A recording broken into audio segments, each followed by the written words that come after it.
এখন যে ঘটনাটি আপনাদের সাথে শেয়ার করবে তার নাম মোহাম্মদ সোহানুর রহমান সজীব। ওনার বাড়ি নাটোর জেলার বাগাতিপাড়া থানায়। চলুন ঘটনা শুনে আসি। উনি দুটি ঘটনা পাঠিয়েছেন, একটি ওনার নিজের সাথে ঘটে যাওয়া, আরেকটি ওনার বন্ধুর সাথে ঘটে যাওয়া। ওনার নিজের সাথে ঘটে যাওয়া ঘটনাটি প্রথম শেয়ার করব।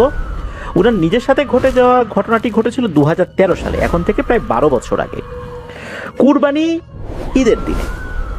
তো উনি আর ওনার ফুফাতো ভাই দুজন নামাজ পড়ে কুরবানি করে সারাদিন ঘোরাফেরা করেছেন। যখন মাংস বানানো হয়ে গেছে, আত্মীয় স্বজনদের বাড়িতে দিয়েও এসেছেন। সব শেষে ওনার দাদার এলাকায় যাওয়ার কথা ছিল, দাদার বাড়ি এবং দাদার বাড়ির দিককার যে আত্মীয় স্বজনরা ছিল তাদের বাড়িতেও দিতে হবে। সেই অনুযায়ী বিকেলের পরে ওই গ্রামের দিকে গিয়েছেন। তো দাদা বাড়িতে মাংস দিয়েছেন, অন্যান্য আত্মীয় বাড়িতেও মাংস দিয়েছেন, সব পাশাপাশি আর কি, এই জন্য সময় লাগে নাই। এরপর চিন্তা করলেন যে একটু ঘোরাফেরা করি আর কি। এদিকে দাদা বাড়িতে গিয়েছেন, নিশ্চয়ই ঈদের দিন খালি মুখে আসতে দেবেন না, খাওয়া দাওয়া তারা করলেন। বাড়িতে আসবেন এমন সময় মনে হলো যাই, এই পাশে একটা দোকান আছে, ওই দোকানে ক্যারাম বোর্ড আছে, ওখানে গিয়ে একটু ক্যারাম বোর্ড খেলি। ওখানে যারা ক্যারাম বোর্ড খেলতো রেগুলার, তাদের সাথে তো তাদের খুব ভালো সম্পর্ক আর কি। এই যে সজীব ভাই, তার ফুফাতো ভাই, মানে সবার সাথেই ভালো সম্পর্ক, আগেও অনেকবার খেলেছেন। সাধারণত রাত 9টার দিকেই ওই দোকানটা বন্ধ হয়ে যেত, যেহেতু ঈদের দিন রাতের বেলা, যার কারণে রাত প্রায় 11টা পর্যন্ত ওই দোকানটা খোলা ছিল। রাত 11টার দিকে ওই দোকানটা বন্ধ করে একসাথেই সবাই বের হয়ে যায়, দোকানদার এবং আরো যারা খেলছিলেন ওইখানে সবাই একসাথে বের হয়ে যায়, যে যার মতো বাড়িতে চলে যাচ্ছে।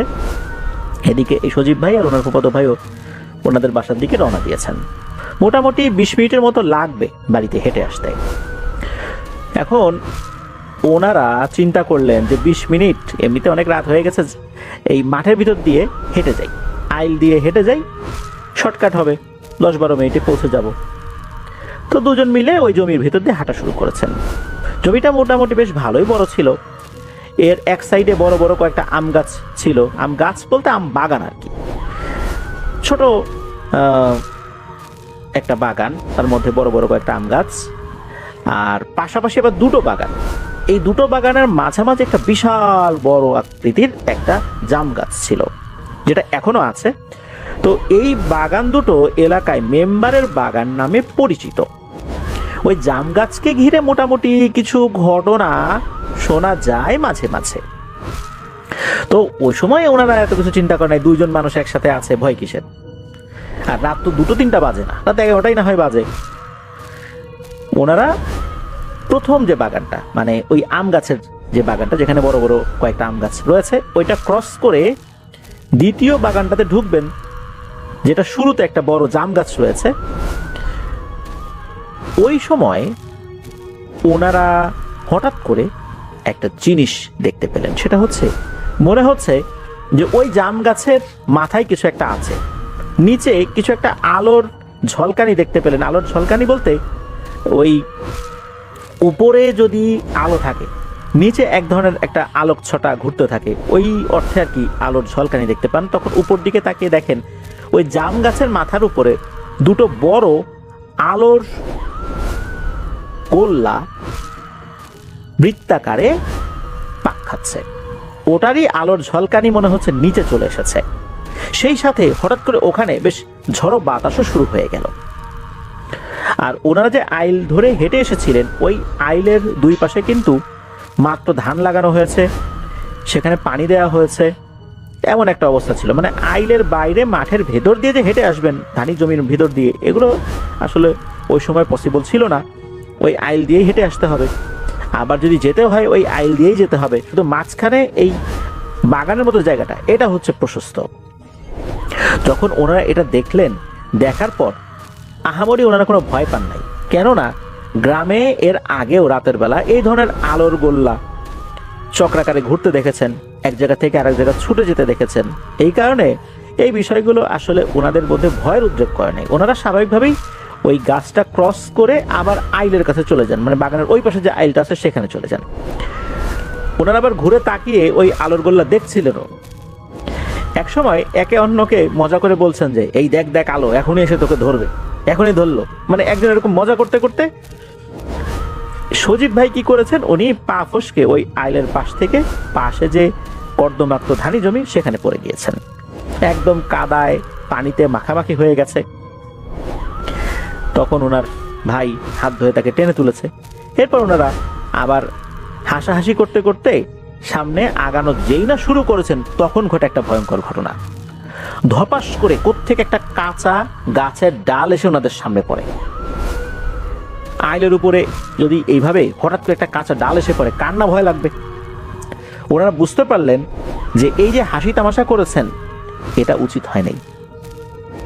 যাই হোক, ওনারা ওই ডালটাকে ক্রস করে আবার ওনারা যখন পার হওয়া শুরু করেছেন, সামনে আবার আর একটা ছোট বাগানের মতো রয়েছে। তো ওইখানে যেই গাছগুলো রয়েছে সেই গাছগুলো ওরকম বড় না, ছোট ছোট গাছই বলতে হবে, উচ্চতায় হয়তোবা সর্বোচ্চ 15 ফুট এরকম টাইপের বেশ কয়েকটা আম গাছ রয়েছে। তো ওনারা যখন ওদিক দিয়ে হেঁটে যাচ্ছিলেন হঠাৎ করে দেখতে পেলেন ওই আম গাছের একটা ডালে কালো একটা অবয়ব বসে আছে। এটা কিন্তু দুইজনই দেখতে পেয়েছেন। এটা দেখার সাথে সাথে ওনারা ওখানে থমকে যান, জারে এইটা কি।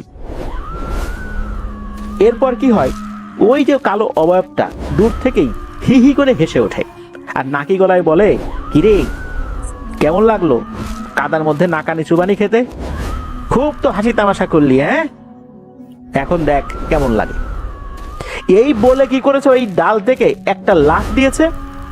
লাফ দিয়ে ওনাদের সামনে এসে পড়ে নাই, ওনাদের ডান সাইডে মাত্র 5 হাত দূরে এসে পড়েছে। ধপাস করে যে মাটির উপর এসে দাঁড়িয়েছে, মাটিটাও কেঁপে উঠেছে।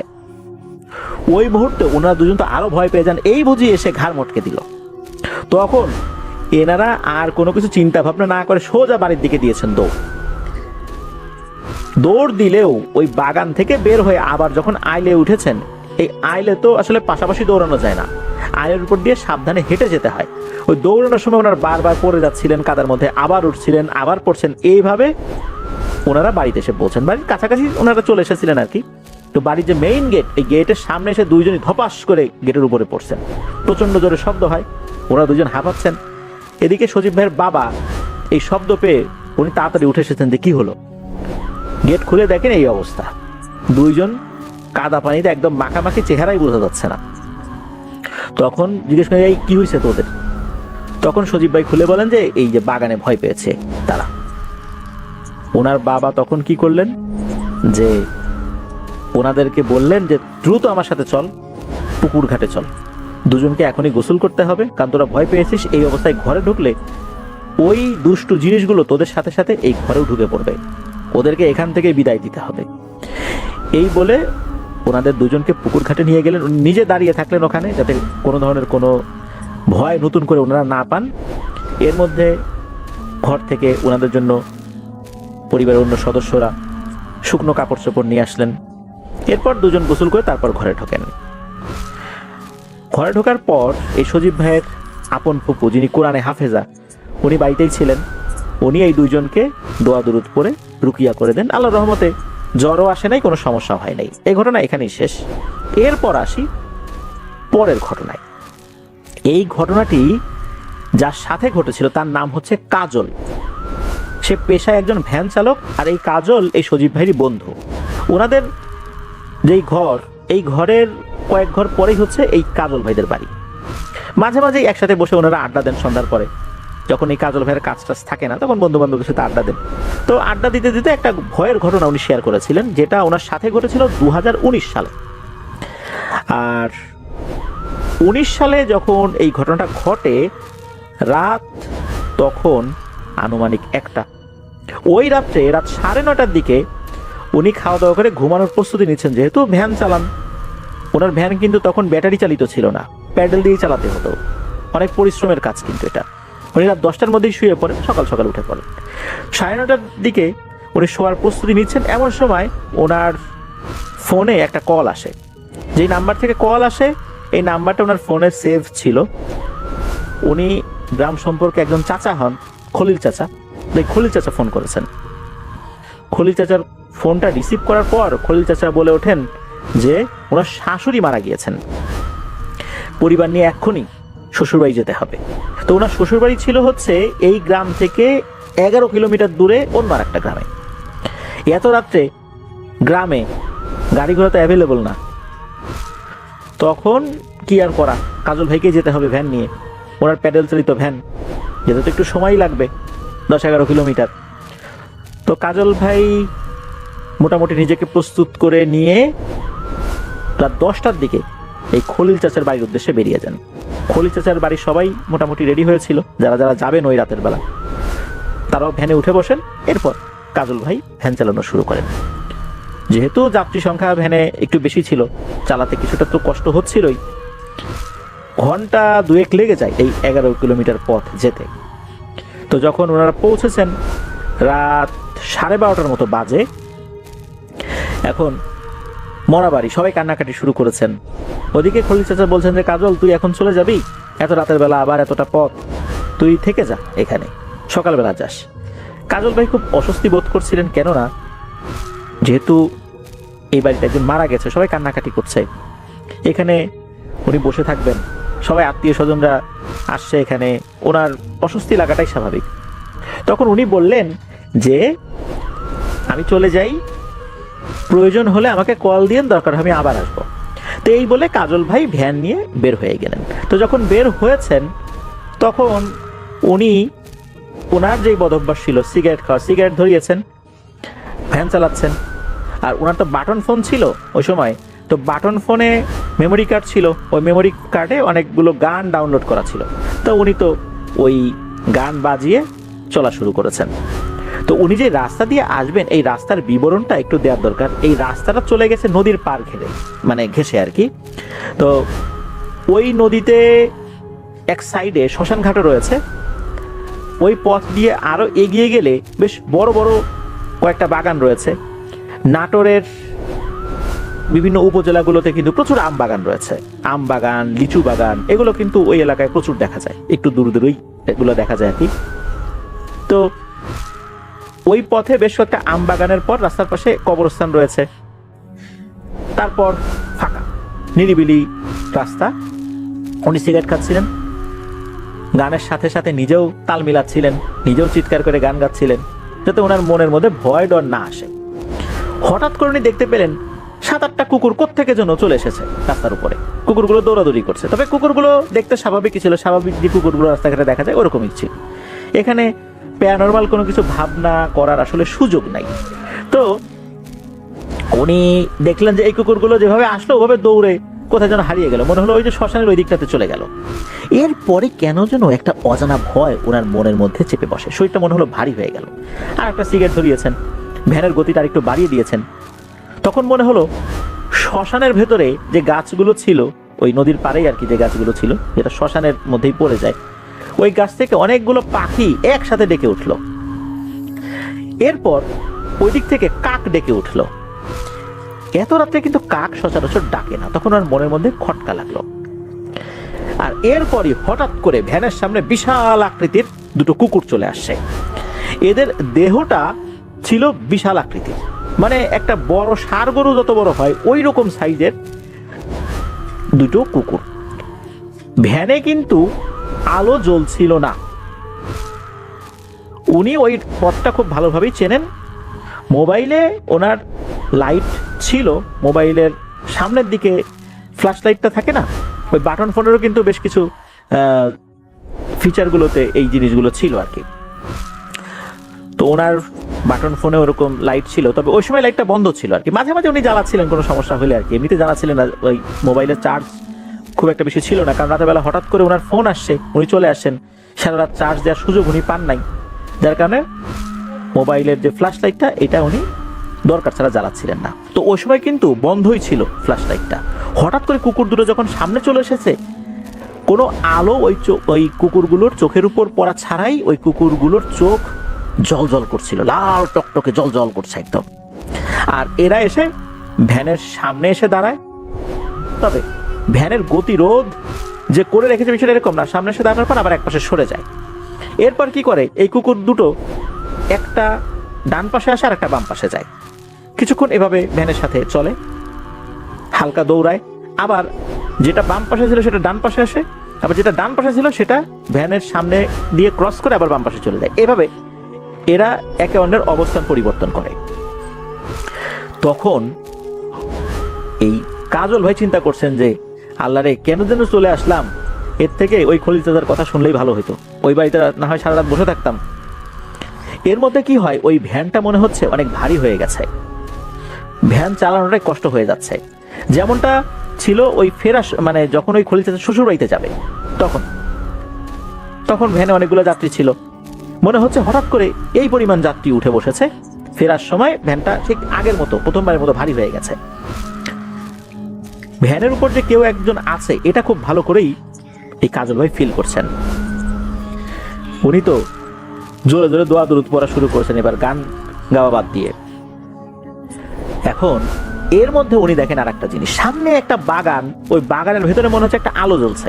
এই আলোটা উনি যখনই দেখেছেন দেখার সাথে সাথে উনি বলছেন যে ও ভাই ওখানে কে, ও ভাই এদিকে আসেন, আমার একটু সঙ্গ দেন, আমি মনে হয় একটু বিপদে পড়ছি, ভাই একটু এদিকে আসেন। তখন দূর থেকে আওয়াজ আসে, এ কে রে, ওখানে কে? তখন বলে আমি কাজল। বলে দাঁড়াও আসতেছি, ওইখানেই থাকো। তখন দেখা গেল সাদা ধুতি পরা, সাদা পাঞ্জাবি পরা, লম্বা চুলের একজন মানুষ সে এগিয়ে এসেছে, উচ্চতা স্বাভাবিক মানুষের মতোই, হাতে একটা হারিকেন আর একটা হাতে লাঠি। বলছে যে তুমি কে? তখন বলে যে ভাই আমি কাজল, আমি যে ভ্যান চালাই। তখন কাজল ভাই ওই লোকটাকে জানান যে এরকম দুটো কুকুর সামনে চলে আসছিল, এগুলো অস্বাভাবিক আকৃতির ছিল। তখন ওই লোকটা বলল যে তোমার জন্য এখন কি করতে পারি বলো। তখন কাজল ভাই বলছে যে আপনি কোথায় যাবেন বলেন, আমি আপনাকে ফ্রিতে আগায় দিয়ে আসি, আপনি আমার একটু সঙ্গ দেন। তখন ওই লোকটা বলতেছে যে আমি তোমার কি সঙ্গ দিব, আমি তো এই বাগান পাহারা দিই, বাগান রেখে কি যাওয়ার সুযোগ আমার আছে? আমি তোমার যতটুকু উপকার করতে পারি, তুমি আসো, বসো এখানে আমার পাশে বসো, বেশি কিছু খাওয়াইতে পারবো না, একটু পানি খাওয়াইতে পারবো, একটু সময় জিরিয়ে নাও, এরপর চলে যাও, এছাড়া তো আমার আর কোনো কিছু করণীয় নেই। তখন কাজল ভাই সেটাতেই রাজি হলেন, তার সাথে গিয়ে বসলেন বাগানের ভিতরে ভ্যানটা এক সাইডে রেখে। ওই লোকটা বলছে যে এই দুইটা বড়ই অবাধ্য হয়ে গেছে, আমার কথাই শুনতে চায় না, এখন এরা আস্তে আস্তে শক্তিশালী হয়ে উঠছে আর আমার কথা অমান্য করে। তখন এই কাজল ভাই বলছে যে এই দুইটা বলতে কার কথা বলছেন? কই যে তুমি যে দুইটা কুকুর দেখেছো, এরা অতি দুষ্টু হয়ে যাচ্ছে দিনকে দিন, মানুষকে বিরক্ত করা শুরু করছে, আগে এতটা করতো না। তখন এই কাজল ভাই বলছে যে এই দুইটা আপনার পালিত কুকুর? ওই লোক বলতেছে হ্যাঁ। তখন কাজল ভাই বলতেছে যে এত বড় বড় কুকুর আপনি কোত্থেকে পাইলেন? আর এগুলো খাওয়াই খাওয়াই এত বড় করছেন, এগুলোকে আবার ছেড়েও দিয়ে রাখছেন, এরা তো মানুষকে আক্রমণ করবে, মানুষকেই তো খেয়ে ফেলবে, এত বড় আকৃতির কুকুর তো আমি আগে কখনো দেখি নাই, এগুলোকে বেঁধে রাখবেন যেন মানুষের উপর আক্রমণ না করে। তখন ওই লোকটা বলতেছে যে হ্যাঁ তুমি তো ঠিকই বলছো, এগুলোকে আসলে শায়েস্তা করতে হবে, তা না হলে কবে যে আমার উপরই এরা চড়াও হয়ে বসে আমি বুঝতে পারতেছি না। এরপর কাজল ভাই বলেন যে ঠিক আছে আমি তাহলে চলে যাই, অনেকক্ষণ তো হলো। তখন ওই লোকটা বলতেছে যে আরে কোথায় যাবা, থাকো, জিরায় নাও, পরে যাও। তখন কাজল ভাই বলতেছে যে না আমাকে চলে যেতে হবে, অনেক রাত হয়ে গেছে, আমি চলে যাই এখন। তখন কি করে ওই লোকটা খপ করে কাজল ভাইয়ের হাত চেপে ধরে বলে যে আরে ভয় পেলে নাকি, বসো বসো, জিরায় নাও, ভয়ের কিছু নাই। যখনই ওই হাতটা চেপে ধরেছে তখন কাজল ভাই ফিল করেন যে এই লোকের হাতটা অনেক ঠান্ডা, এত ঠান্ডা মানুষের হাত হয় না। আর ওই সময় কিন্তু শীতকাল ছিল না যে অনেক রাত পর্যন্ত সে বাইরে হাঁটাহাঁটি করেছে, শরীর ঠান্ডা হয়ে গেছে, বিষয়টা এরকম না। তখন কাজল ভাই ওনার হাতটা জোর করে ছুটিয়ে নেন ওই লোকের হাত থেকে, এরপর ভ্যানের দিকে দিয়েছেন দৌড়ে ভ্যানের কাছে গিয়ে ভ্যান চালানো শুরু করেছেন। তখন পেছন থেকে পট্ট হাসি দিয়ে ওই লোকটা বলছে যে আরে কাজল এত ভয় পেলে চলবে, রাতের বেলা ভ্যান চালাতে পারবা তুমি, একটু জিরিয়ে যাইতা, ক্ষতি তো করতাম না। তো যাই হোক, উনি তো ভ্যান চালানো শুরু করছেন, মানে কাজল ভাই ভ্যান চালানো শুরু করছেন। কিছুক্ষণ চালানোর পর হঠাৎ করে বড় দুটো কুকুর আবার এই ভ্যানের পাশে চলে এসেছে, চলে আসার পর এবার সামনে এসে গতিরোধ করে দাঁড়িয়েছে। এরপর কাজল ভাই বুঝতে পারছেন ঘটনা কি। ওই কুকুর দুটোকে উদ্দেশ্য করে বলছে যে আমি তো আপনাদের কোনো ক্ষতি করি নাই, কেন আমার পথের সামনে চলে আসছেন, চলে যান আপনারা। এরপর এই কুকুরটা একে অন্যের দিকে তাকালো, এরপর ভ্যানের পেছনে চলে আসলো। পেছনে চলে আসার পর কাজল ভাই কিন্তু আর পেছন দিকে তাকান নাই, উনি ভ্যান চালানো শুরু করেছেন। হঠাৎ করে মনে হলো ভ্যানটা থেমে গেছে, মনে হচ্ছে পেছন থেকে এই ভ্যানকে কেউ টেনে ধরে রেখেছে। উনি কোনোভাবেই প্যাডেল দিয়ে আগাতে পারছেন না। তখন হঠাৎ করে পেছন থেকে গম্ভীর কণ্ঠে, একসাথে দুটো কণ্ঠ যদি চলে একই কথা বলে তখন কেমন শোনা যায়, এইভাবে বলে উঠলো যে আমাদের ওস্তাদ তোকে আশ্রয় দিয়েছে, তোর সাথে ভালো ব্যবহার করেছে, তাই তোকে কিছু বললাম না, যা এক্ষুনি বাড়ি যাবি, রাতের বেলা এই রাস্তায় একা একা আর কখনো আসবি না, আমাদেরকেও বিরক্ত করবি না। এইটা যখনই বলেছে হঠাৎ করে পেছন থেকে প্রচন্ড জোরে একটা ধাক্কা অনুভব করেন এই কাজল ভাই। মানে ভ্যানের পেছনে ধাক্কা দিয়েছে কেউ সজোরে, এত জোরে ধাক্কা দিয়েছে কোনো প্যাডেল দেয়া ছাড়াই অল্প সময়ের মধ্যেই উনি ভ্যান নিয়ে বাড়ির কাছাকাছি চলে আসছেন। মানে এত জোরে ভ্যান চলা শুরু করেছে, সেটা ওনার নিয়ন্ত্রণের বাইরে চলে যাচ্ছিল। কিছু সময় খুব জোরে ছিল, তারপর গতি কমা শুরু করেছে, একদম থেমে যেতে যেতে উনি ওনার বাড়ির কাছাকাছি চলে আসছেন। এমনিতে উনি ওনার বাড়ির কাছাকাছি ছিলেন। তো যাই হোক, এই ঘটনার পর কাজল ভাই আবার এলাকার একজন মুরব্বীর সাথে কথা বলেন যে ওনার সাথে এই ঘটনা ঘটেছে। তো সেই মুরব্বী জানান যে বহুদিন আগে ওই বাগানে একজন কবিরাজ থাকতো, বাগানটা পাহারাও দিত। তবে ওই কবিরাজের কিছু পোষা জিন ছিল যারা মানুষের উপকার করত। ওই কবিরাজও কখনো কারো ক্ষতি করেছে এটা শোনা যায় না, ওই জিনগুলো কাউকে ভয় দেখিয়েছে বা ক্ষতি করেছে এরকমটা শোনা যায় না। কোনো একটা অজ্ঞাত কারণে ওই কবিরাজ মারা যায়, আর তার দেহটা ওই বাগানের একটা গাছে ঝুলন্ত অবস্থায় পাওয়া যায়। অনেক মানুষ ওই দিক দিয়ে চলার সময় মাঝে মাঝে সাদা পোশাক পরিহিত একটা লোককে দেখে। ধারণা করা হয় ওই কবিরাজের সেই অনুগত জিনগুলোই এখনো ওখানে আছে, মানুষের খুব একটা ক্ষতি করে না, পারলে উপকার করে। ওরা দেখে যে যেই লোকটা যাচ্ছে এ ভালো মানুষ না খারাপ মানুষ। যদি মনে হয় ভালো মানুষ তাহলে কিছু করে না, আর যদি খারাপ মানুষ মনে করে তাহলে ভয় ভীতি দেখায় মাঝে মাঝে, তবে সেটা মারাত্মক লেভেলের ক্ষতিকর কিছু না। তো এটাই ছিল ঘটনা।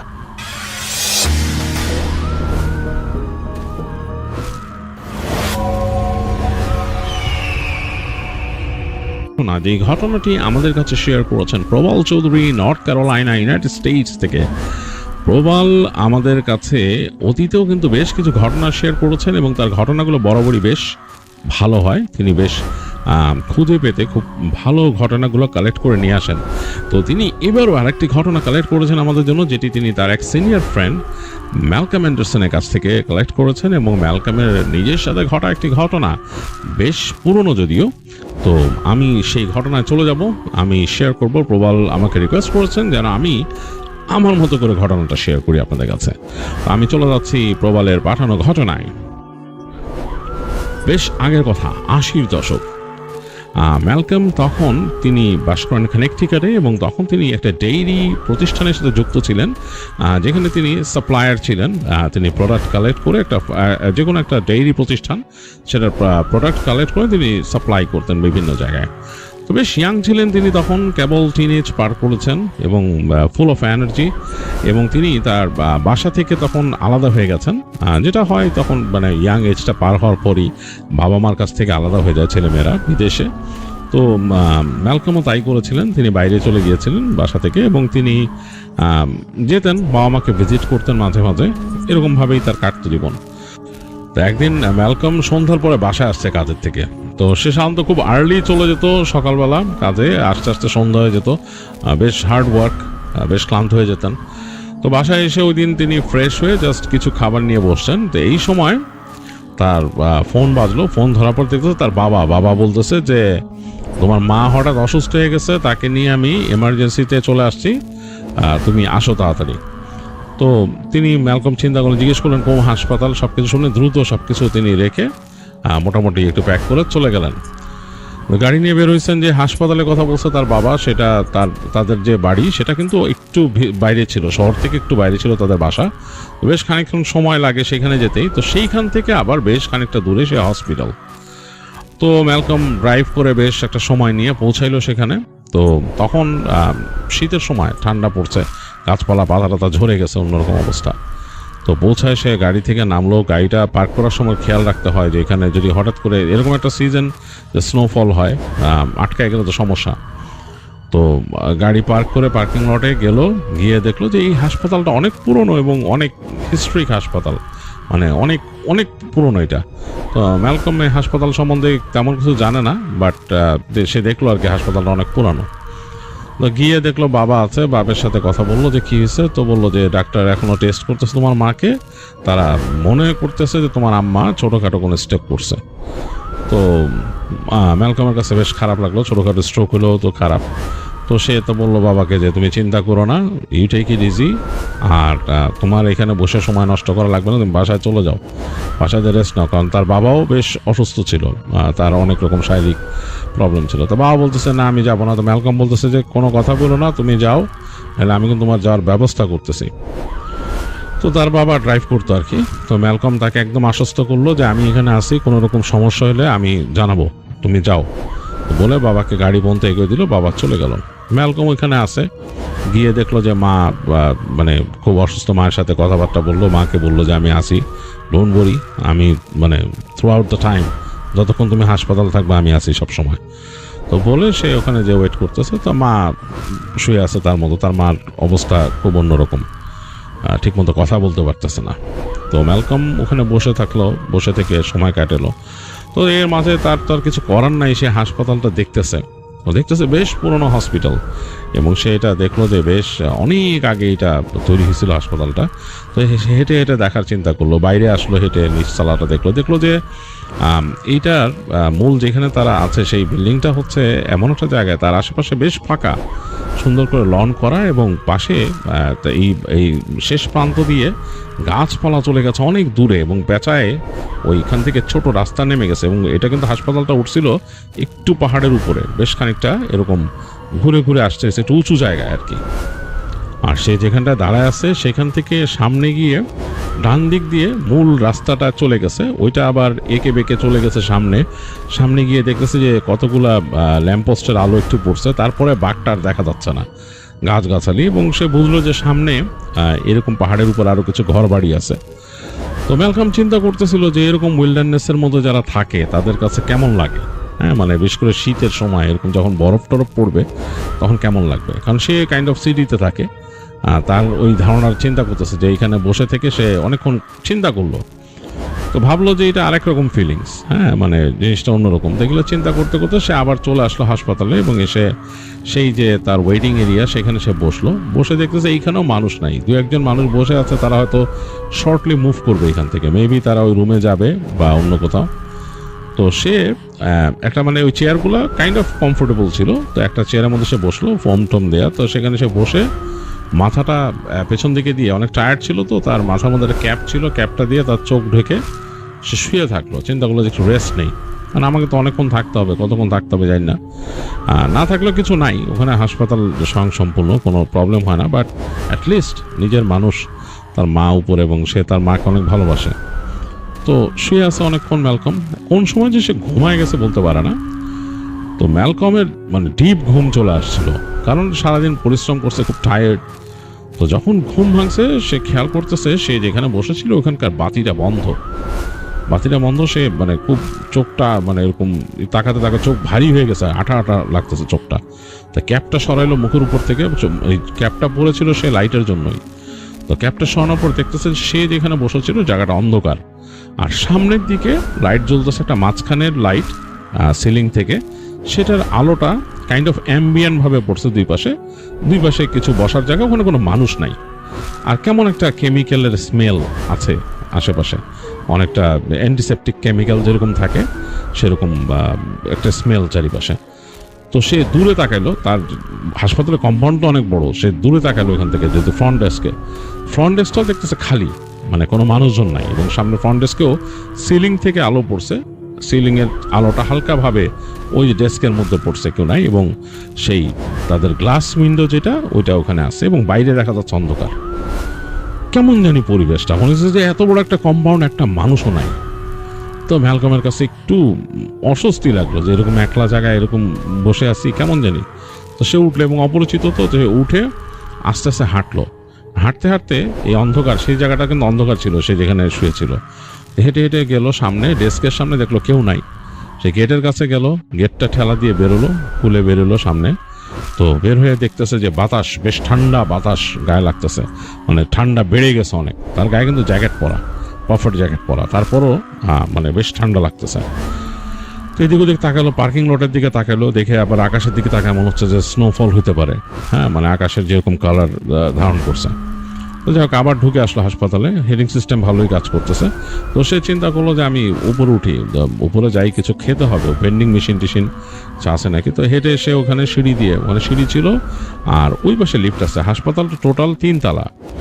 তো সে ওই সিঁড়িতে উঠে উঠে দোতলায় গেল। দোতলায় গিয়ে দেখতেছে যে এই সামনের যে অংশটা, ওই জায়গাটাও অন্ধকার করে রাখছে, মানে এই পাশে আলো জ্বলতেছে একটা, সেটার আলো দিয়ে হালকা আলো হচ্ছে।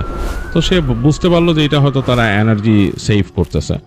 তো ওইটা দেখে সে হেঁটে গেল সামনে যেয়ে সে খুঁজতেছে এখানকার কোনো ক্যাফেটেরিয়া বা কিছু মানে পায় কিনা। সে চিন্তা করতে করতে হাঁটতে হাঁটতে দেখলো যে ভেন্ডিং মেশিন আছে 2টা। ওখান থেকে সে তার পকেটে কয়েন ছিল, চিপস বের করে নিল 2 প্যাকেট, বেরোয় সেটা নিয়ে হাঁটা দিয়েছে। সে চিন্তা করছে ক্যাফেটেরিয়া কোথায়। তো এখন যেখান থেকে হাঁটতেছে ওই জায়গাটা কিন্তু একটা ফাঁকা জায়গা, একটা প্যাসেজের মতো, খুব একটা আলো নাই, মানে দেখা যাচ্ছে যে একটা আলো যদি জ্বলে পরেরটা জ্বলে না, এরকম আর কি, মানে একটু আলো আধারির মতো। তো প্যাসেজ দিয়ে সোজা হেঁটে গেছে ম্যালকম। তো যে দেখতেছে হাতের ডান দিকে একটা দরজা, কাইন্ড অফ কাঠের দরজা, মাঝখানে একটা গ্লাসের দেওয়া। তো সে মনে করলো যে এইটা হইতে পারে এই ক্যাফেটেরিয়া, মোস্ট প্রবাবলি, কারণ ওইটার সামনে আলো আছে, মানে ওই যেই দরজাটার সামনে। সে ভাবলো হয়তো এখানে আসে মানুষ। তো সে যে নবটা ধরে ঘুরাইলে দরজাটা খুলে ফেললো। তো খোলার পর মনে হচ্ছে ভিতরে অন্ধকার। তো তারপরও ম্যালকম ঢুকছে ভিতরে। ঢোকার পরে সে লাইটের সুইচ দেখতেছে। ক্যাফেটেরিয়া হলে তো এখানে মানে থাকবে লাইট, এবং অনেক সময় দেখা যাচ্ছে রাতের বেলা ওখানে কিন্তু ক্যাফেটেরিয়া মানে যে সবসময় খাবার সার্ভ করে তা না। যদি ওখানকার মানুষ থাকে কেউ, ওখানকার যে স্টেশনটা সেখানে বিক্রি হয়, আর নইলে দেখা যাচ্ছে ওদের একটা কফি স্টেশন থাকে, আরও একটা এরকম ভেন্ডিং মেশিন থাকবে এরকম, বা বসার জন্য 2টা টেবিল থাকতে পারে বসার জন্য এরকম। তো সে তাকায় দেখতেছে যে এইগুলো কিছু না। এই লাইটটা সে অন অফ করলো, দেখলো লাইটটা অন অফ হচ্ছে না, এবং রুমের শেষ মাথায় একটা জানালা, বড় জানালা, এবং জানালার মধ্যে কোনো ব্লাইন্ড নাই, ব্লাইন্ডটা ওঠানো, ব্লাইন্ডটা কেউ টেনে উঠায় রাখছে। পুরোপুরি ছাদের আলো আসতেছে ওইখান দিয়ে, এবং এই জানালার ওই পারে দেখা যাচ্ছে যে গাছের অংশ, সেই বড় বড় গাছ, পাতা ছাড়া সেগুলোর ডাল দেখা যাচ্ছে এরকম। আর 2 পাশে সে তাকায় দেখতেছে যে কিছু ইনকিউবেটর রাখা, মানে যে বাচ্চাদের যে ইনকিউবেটর থাকে বাচ্চাদের রাখার জন্য, সেই ইনকিউবেটর, খালি ইনকিউবেটর, মানে এগুলোর মধ্যে কেউ নাই, কিছু নাই, মানে খালি ইনকিউবেটর রাখা, মানে পাশে করে রাখা, মানে এগুলো হয়তো কোনো কাজে লাগে না এখন, বা সামথিং লাইক দ্যাট, নষ্ট বা কিছু কাজে লাগে না, বা এগুলো এক্সেস এখানে রাখা হয়েছে। এটা মনে হয় kind of a store room. সে মনে করলো যে মেডিকেল ইকুইপমেন্ট মনে হয় এখানে স্টোর করা হয়, বা আই ডোন্ট নো, কোনো এক সময় হয়তো এটা ছিল, নিকিউ ছিল, হ্যাঁ, মানে যেখানে নিওনেটাল কেয়ার ইউনিট ছিল, এখন নাই।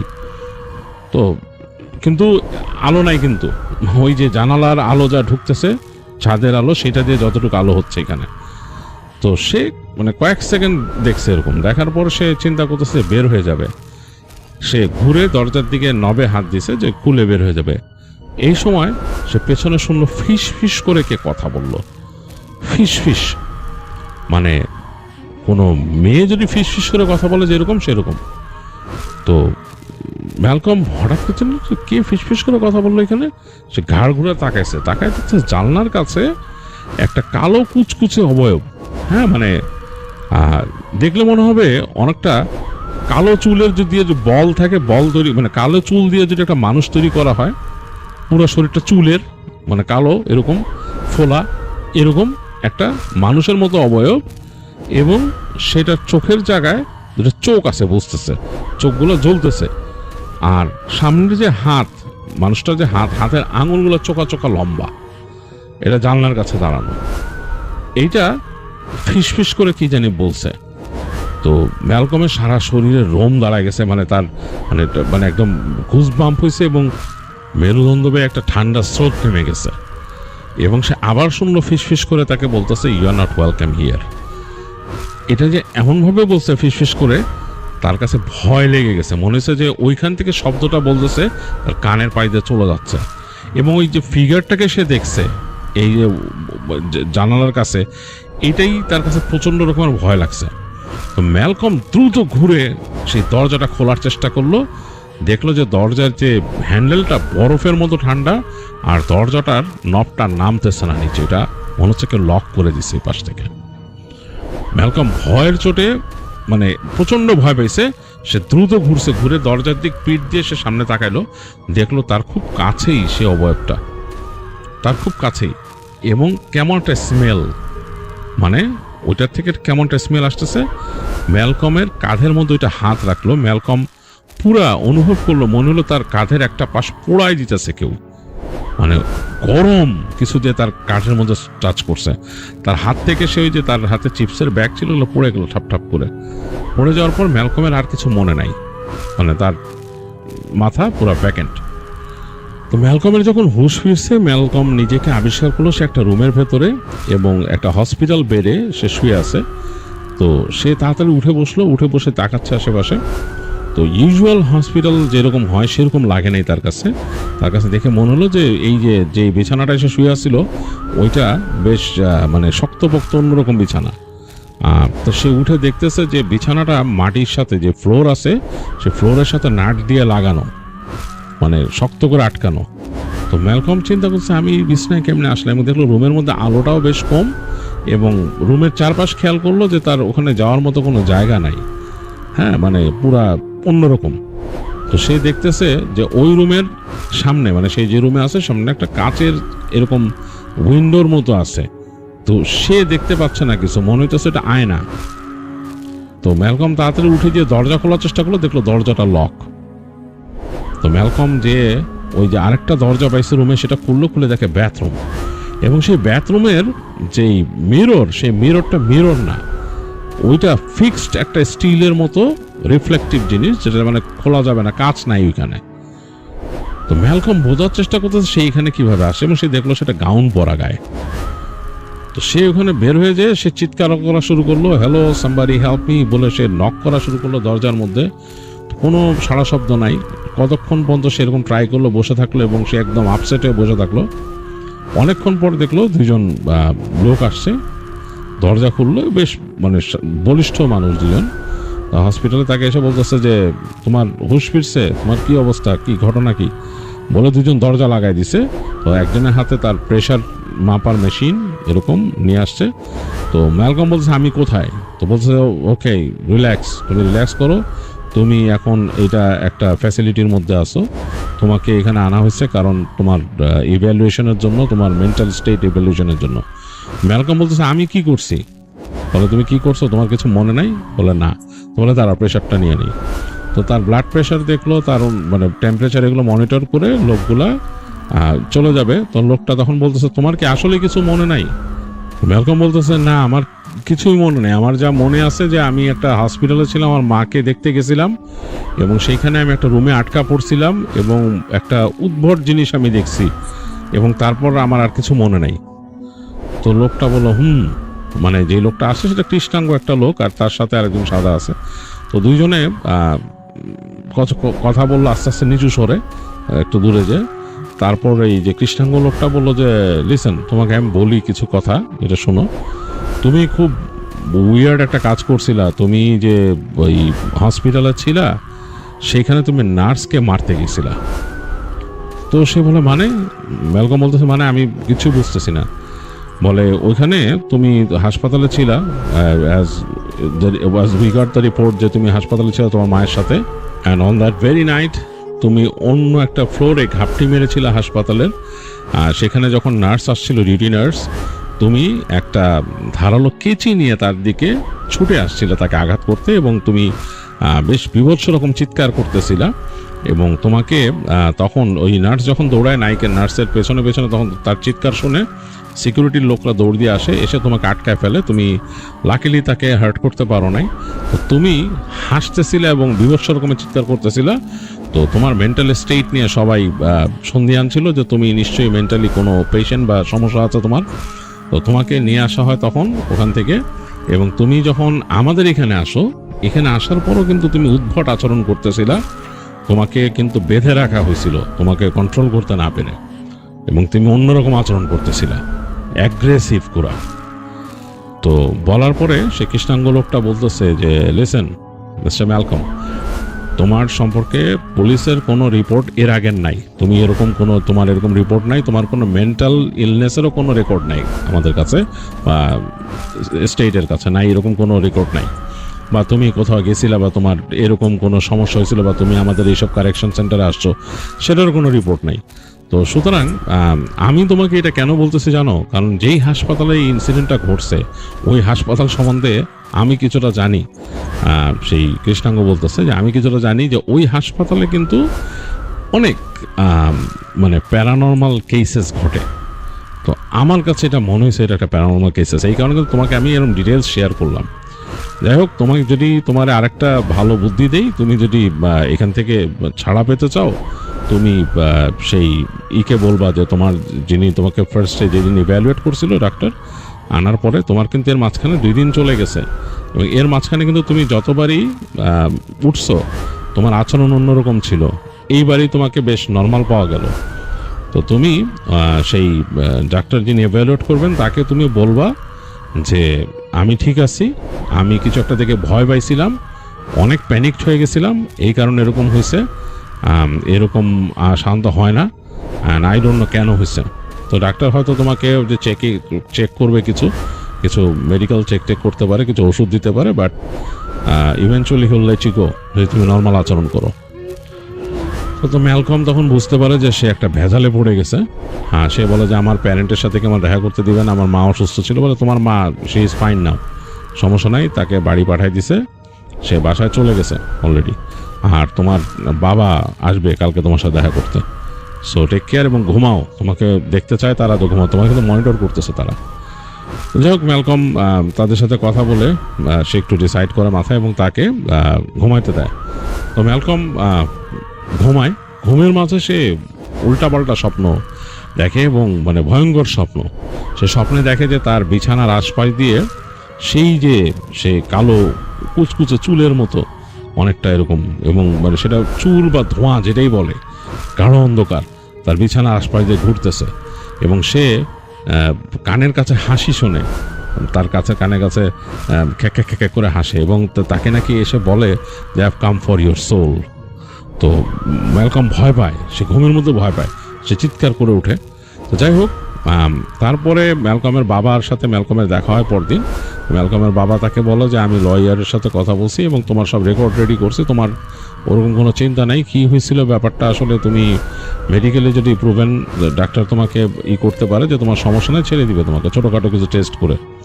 যাই হোক, ম্যালকম ওখানে এরকম 2-1 দিন থেকে তারপর ছাড়া পায় এখান থেকে। তো ছাড়া পাওয়ার পরে ম্যালকমের বাবা তাকে বলে যে আমি এটাও খবর নিয়েছি যে ওই হাসপাতালটার মধ্যে প্যারানর্মাল সমস্যা আছে, তোমার মাও উল্টাপাল্টা জিনিস দেখছে এখানে। ম্যালকম বলে কি দেখছে আমার মা? তোমার মা দেখতো যে তার রুমের আশপাশ দিয়ে কে যেন চলাচল করতো, তো তোমার মা ভয় পেত। একে তো তার এরকম স্ট্রোক হয়েছিল, তারপরে সে ভয় পেত, সে দেখতো যে কেউ হাঁটা চলা করে ওই রুমের ভেতর থেকে, এবং মানে যখন নাকি লাইট জ্বালাইতো তখন মনে হতো যে ফিগারটা উধাও হয়ে গেছে, এরকম দেখতো তোমার মা। আর ওই হাসপাতাল সম্বন্ধে আরও খোঁজ খবর নিছি, এটা ওই হাসপাতালটা আসলে হন্টেড হাসপাতাল, মানে সমস্যা আছে। তো আমি তোমাকে যেটা করব, তোমাকে এখন আমি একজন প্রিস্ট আছে আমার বন্ধুর পরিচিত, ওনার কাছে নিয়ে যাব। তো ম্যালকম রাজি হয়, তো ম্যালকমকে নিয়ে যায় সেই প্রিস্টের কাছে এবং প্রিস্ট বলে যে দেখে যে বলে যে তোমাকে মনে হয় তুমি কি এরকম এরকম স্বপ্ন দেখো, জিজ্ঞেস করে প্রিস্ট তাকে। তখন ম্যালকম বলে যে হ্যাঁ। তো বলে তোমার পিছনে কোনো ডেমন লাগছে এবং তোমাকে সেই ডেমন ওখান থেকেই পজেস্ট করছে। তো যেটা করতে হবে তোমাকে, ওই সময়টা পজেস্ট করছিল এবং তুমি কিন্তু ওই সময় একটা অঘটন ঘটায় ফেলতা, এবং অঘটন যদি ঘটায় ফেলতা তুমি কিন্তু এখন একটা ইসে চলে যেতা, এবং হয়তো তোমাকে হয় পাগল আখ্যা দিত, অথবা তুমি যদি পরে নর্মাল স্টেটে থাকতো তোমার বিচার হইতো, থিংস লাইক দ্যাট। তো তোমাকে যদি করতে হয় আমার পারমিশন লাগবে, পারমিশন এনে তারপর দেখা যাক তোমাকে এক্সরসিজম করতে পারি কিনা। তো প্রিস্ট নাকি সময় নিয়ে বিভিন্ন রকম তার যে ডকুমেন্টেশন বা কাজকর্ম যেটা করে একদিন সে ডিসাইড করে যে অমুক দিন ম্যালকমকে তিনি এক্সরসিজম করবেন, তার সাথে আরেকজন প্রিস্ট নিয়ে আসেন, 2 জন মিলে ম্যালকমরে তারা করে এক্সরসিজম করে, এবং এক্সরসিজম করে নাকি বের করে যে ওই যে ম্যালকম সেদিন যে হেঁটে গেছিল ওইখানে, সে ওই রুমটার মধ্যে ওই ডার্ক এনার্জি বা ডিমন, তারা যেটা বলছে ডিমন বা আমরা যেটা বলবো জিন, একটা ভয়ঙ্কর জিন বা ওখানে থাকতো আর কি, ওইটা তার ছিল। আর ওই জায়গাটা ছিল এক সময়কার ওই জায়গাকার মানে ইউনিট, মানে ওই যে পিডিয়াট্রিক কেয়ার ইউনিট আর কি, পিকিউ। তো ওই পিকিউ বা নিকিউ যেটা বলে, নিউনেটাল কেয়ার ইউনিট, মানে ওই জায়গায় ওই রাখা হতো আর কি বাচ্চাদের। তো ওই জায়গায় নাকি নিউবর্ন বাচ্চারা ওখানে থাকতো আর কি। তো ওইটা পরবর্তীতে ওই ইউনিটটা বন্ধ হয়ে যায়, ওদিক থেকে বন্ধ হয়ে যায়, এবং ওই জায়গায় তা আসলে ওই পেশেন্টও কম যায় আর কি। এমার্জেন্সি না হলে সাধারণত কোনো মহিলারাও যেত না, হাসপাতাল সম্বন্ধে কিছু তাদের কাছে ছিল আর কি, ভয় পেত তারা, সোজা কথা। যে এই রিপুটেশন তারা শুনছে যে এরকম এরকম ব্যাপার স্যাপার থাকে, তারা যেত না ওইখানে। তো যাই হোক, ওই নিকিউ পিকিউটা ওইখানে বন্ধ হয়ে যায় ইউনিটটা ওইখানে। তো ওই যে ডার্ক এনার্জিটা বা ডার্ক যেটা, ওইটা নাকি ওখানে থাকতো। তো ওই দিন যখন নাকি ম্যালকম যে ঢুকছে, সে ম্যালকমকে ওখান থেকে পজেস করছে, এবং পজেস করে সে তো ওদের কাজই ওইটা, যেটা অঘটন ঘটানোর চেষ্টা করছে, যেহেতু সে ভয়ঙ্কর। ওই ডার্ক এনার্জি ওইখানকার একটা নার্সের উপর নজর দিয়েছিল, যে নার্সটা সে ছিল প্রেগন্যান্ট, এবং সে তাকে দূর থেকে মনিটর করতো। তো সেই মেয়েটা আবার খুব মানে পায়াস ছিল, সেই যে নার্স ছিল সে খুব পায়াস এবং সে খুব প্র্যাকটিসিং ছিল। তো তাকে সে সরাসরি কোনোভাবে কিছু করতে পারতেছিল না। তো সে যখন নাকি ম্যালকমকে পজেস করে সে ম্যালকমের মাধ্যমে চেষ্টা করে তাকে এরকম আক্রমণ করতে। তো যাই হোক, সেই মেয়েটা বেঁচে গেছে, এবং সে তো প্র্যাকটিসিং মানুষ, তো সে বেঁচে গেছে। আর ম্যালকমও ওইভাবে আর ওই কোনো দুর্ঘটনা ঘটাইতে পারে নাই, ম্যালকমকে তারা নিয়ে গেছিল। তো যাই হোক, প্রিস্ট তখন এক্সোসিজম করে ম্যালকমের থেকে ওই জিনিসটাকে আলাদা করে, এবং আলাদা করে সে ম্যালকমকে ওই অধ্যায় থেকে বের করে নিয়ে আসে আর কি। তো ম্যালকমকে অনেকদিন বলছিল সেই প্রিস্ট দুইজনই যে তোমাকে সাবধানে থাকতে হবে, তুমি অবশ্যই এমন কোনো জায়গায় ট্রাভেল করবা না একা একা যেখানে তোমার সমস্যা হতে পারে, যেমন একলা কোনো ব্যারেন ল্যান্ডে যেখানে নাকি মানে মানুষজন নাই এরকম জায়গা, অথবা কোনো হন্টেড জায়গা, তুমি জানো যে এই জায়গার মধ্যে কোনো রকম প্রবলেম আছে, সব জায়গায় যাবা না। একলা কোনো পার্কিং লটে রাতের বেলা যে গাড়িতে বসার চেষ্টা করবা না, ওখান থেকে বের হয়ে আসার চেষ্টা করবা না। চেষ্টা করবা তোমার সাথে কাউকে রাখতে, অথবা তুমি গভীর রাতে এরকম চলাফেরাটা নিজেকে কেয়ারফুল রাখবা। আর তাকে বলে যে তুমি অবশ্যই প্রেয়ার অ্যাটেন্ড করবা, ইত্যাদি ইত্যাদি, তাকে অনেক কিছু বলে দেয়, তাদের ইনস্ট্রাকশন। তো ম্যালকম সেগুলো মেনে চলতো। আস্তে আস্তে ম্যালকমের তো বয়স হয়, এবং সে বিয়ে শাদী করে, তার ছেলে মেয়ে হয়, এবং তারপর সে মোটামুটি তার যে প্র্যাকটিস সেটা সে ঠিক রাখে। পরবর্তী সে স্টেট মুভ করে যায়, তার বাবা মা মারা গেছে ওখানে। তো এই ছিল ম্যালকম অ্যান্ডারসনের ঘটনা।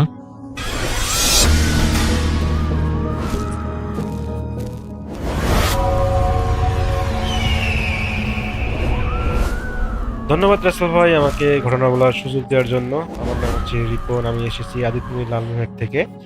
আজকে যে ঘটনাটা আমি আপনাকে শেয়ার করব, এই ঘটনাটা আমার কাছে শেয়ার করেছেন, তার নাম হচ্ছে নয়ন। আর নয়নের বাড়ি হচ্ছে গাইবান্ধার ফুলছড়ি এলাকায়।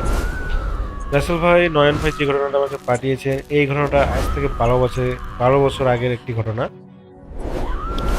তো গাইবান্ধার ওইদিকে তিস্তা এবং যমুনার চরাঞ্চল দেখা যায়। আর শীতকালে এই চরাঞ্চলে প্রচুর পরিমাণ শীত পড়ে, সামনে যেন এক হাত সামনের জন্য কাউকে দেখা যায় না, এতটাই পরিমাণ শীত পড়ে।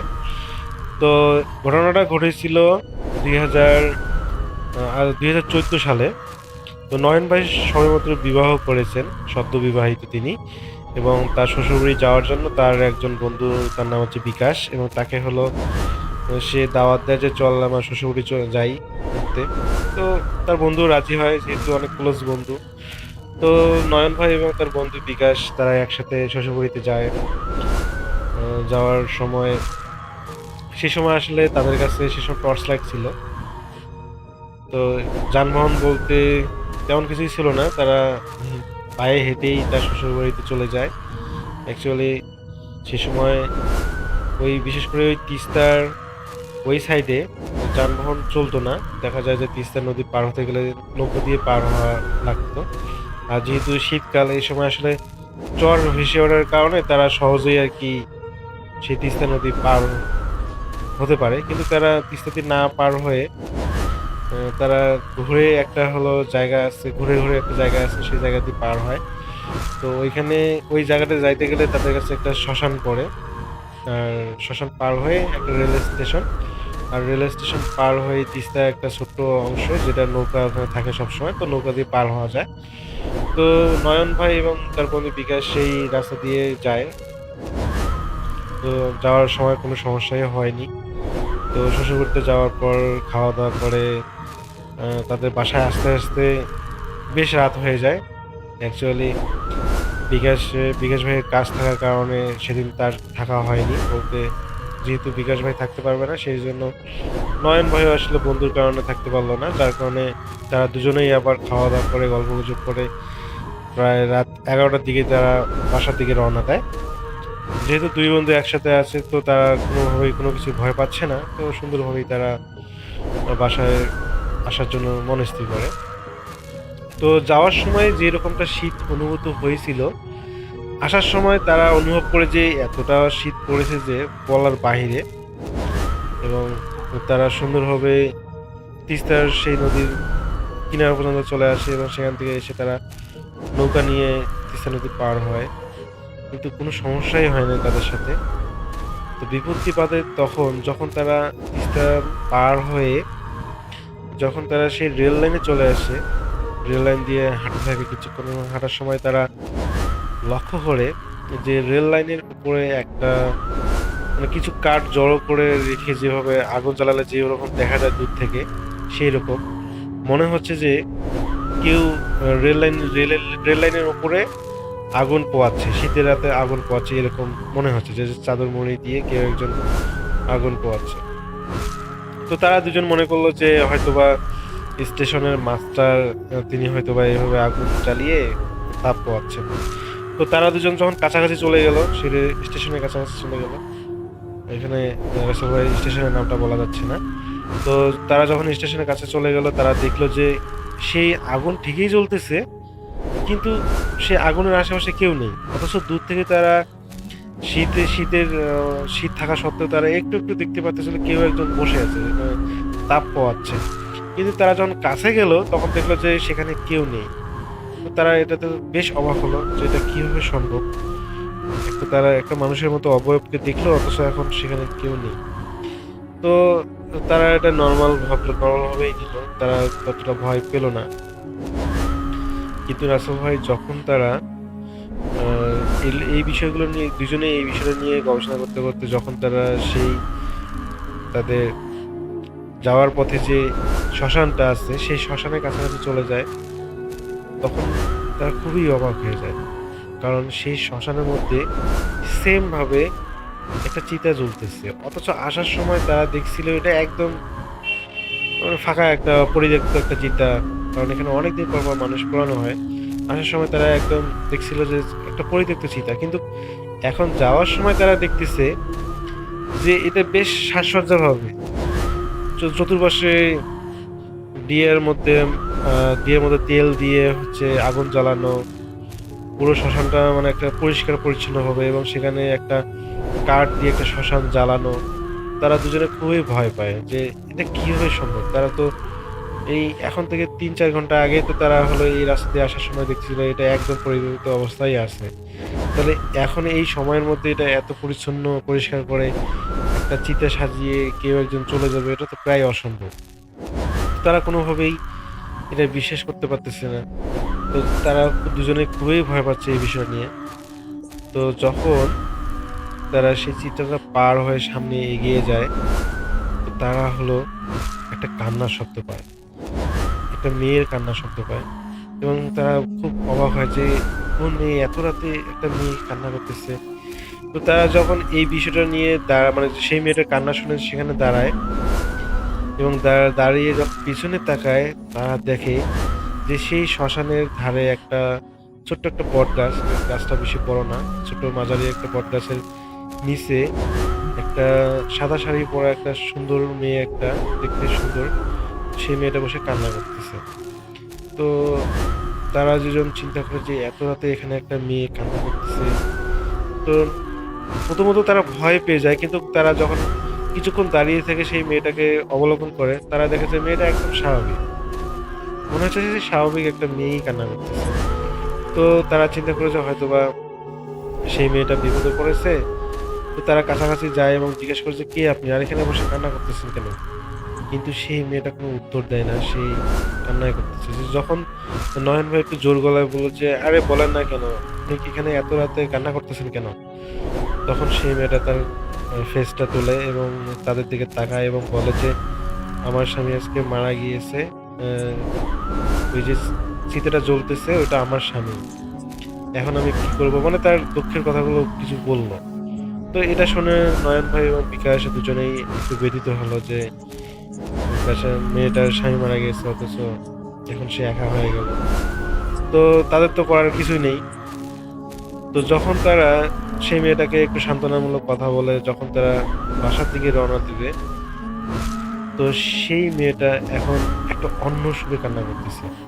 একটু আগে যে কান্নার সাউন্ডটা যেরকম ছিল, ঠিক এখন যেন কান্নার সাউন্ডটা একটা বিভৎস একটা কান্নার শব্দ। তো অন্যরকম একটা কান্নার সাউন্ড পেয়ে যখন তারা পুনরায় পিছনে তাকায়, তখন দেখে যে সেই মেয়েটার জায়গায় কেউ নেই, পুরো শ্মশান আগের মতো পরিত্যক্ত।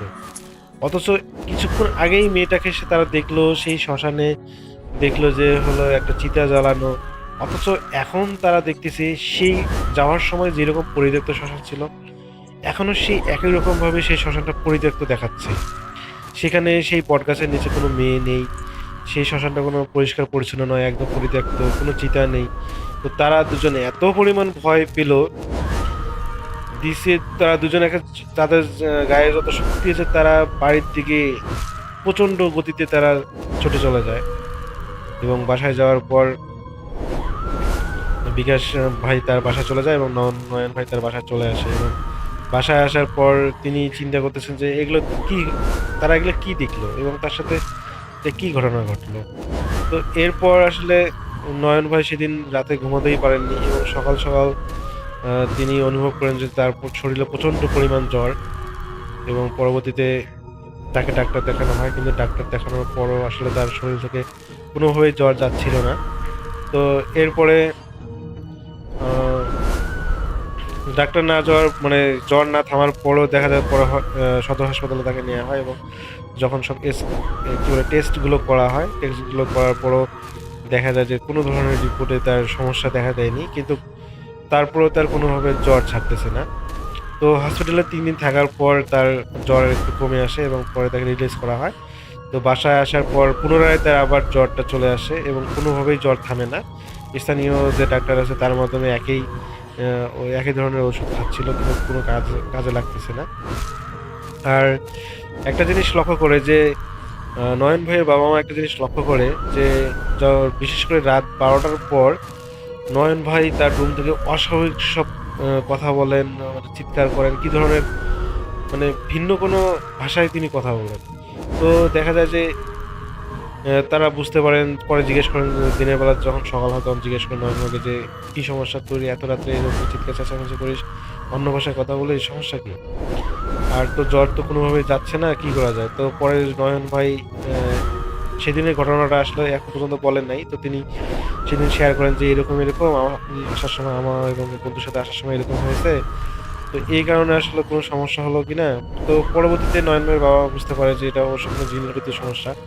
পরে তারা একজন হুজুরকে নিয়ে আসে এবং হুজুরের মাধ্যমে যখন দেখা হয়, দেখে যে হ্যাঁ সেই একটা মেয়ে জিন তাকে হলো ধরেছে, তার উপর আসর করেছে।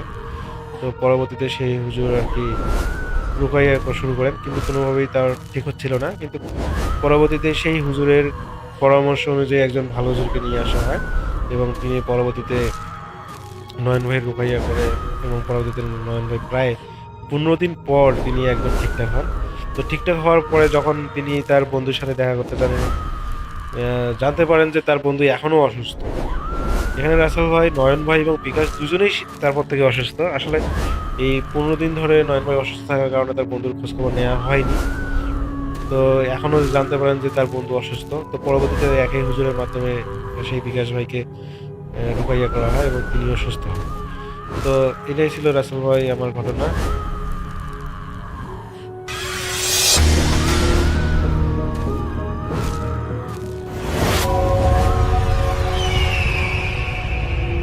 এখন যে ঘটনাটি আপনাদের সাথে শেয়ার করবে তার নাম আব্দুর রহমান।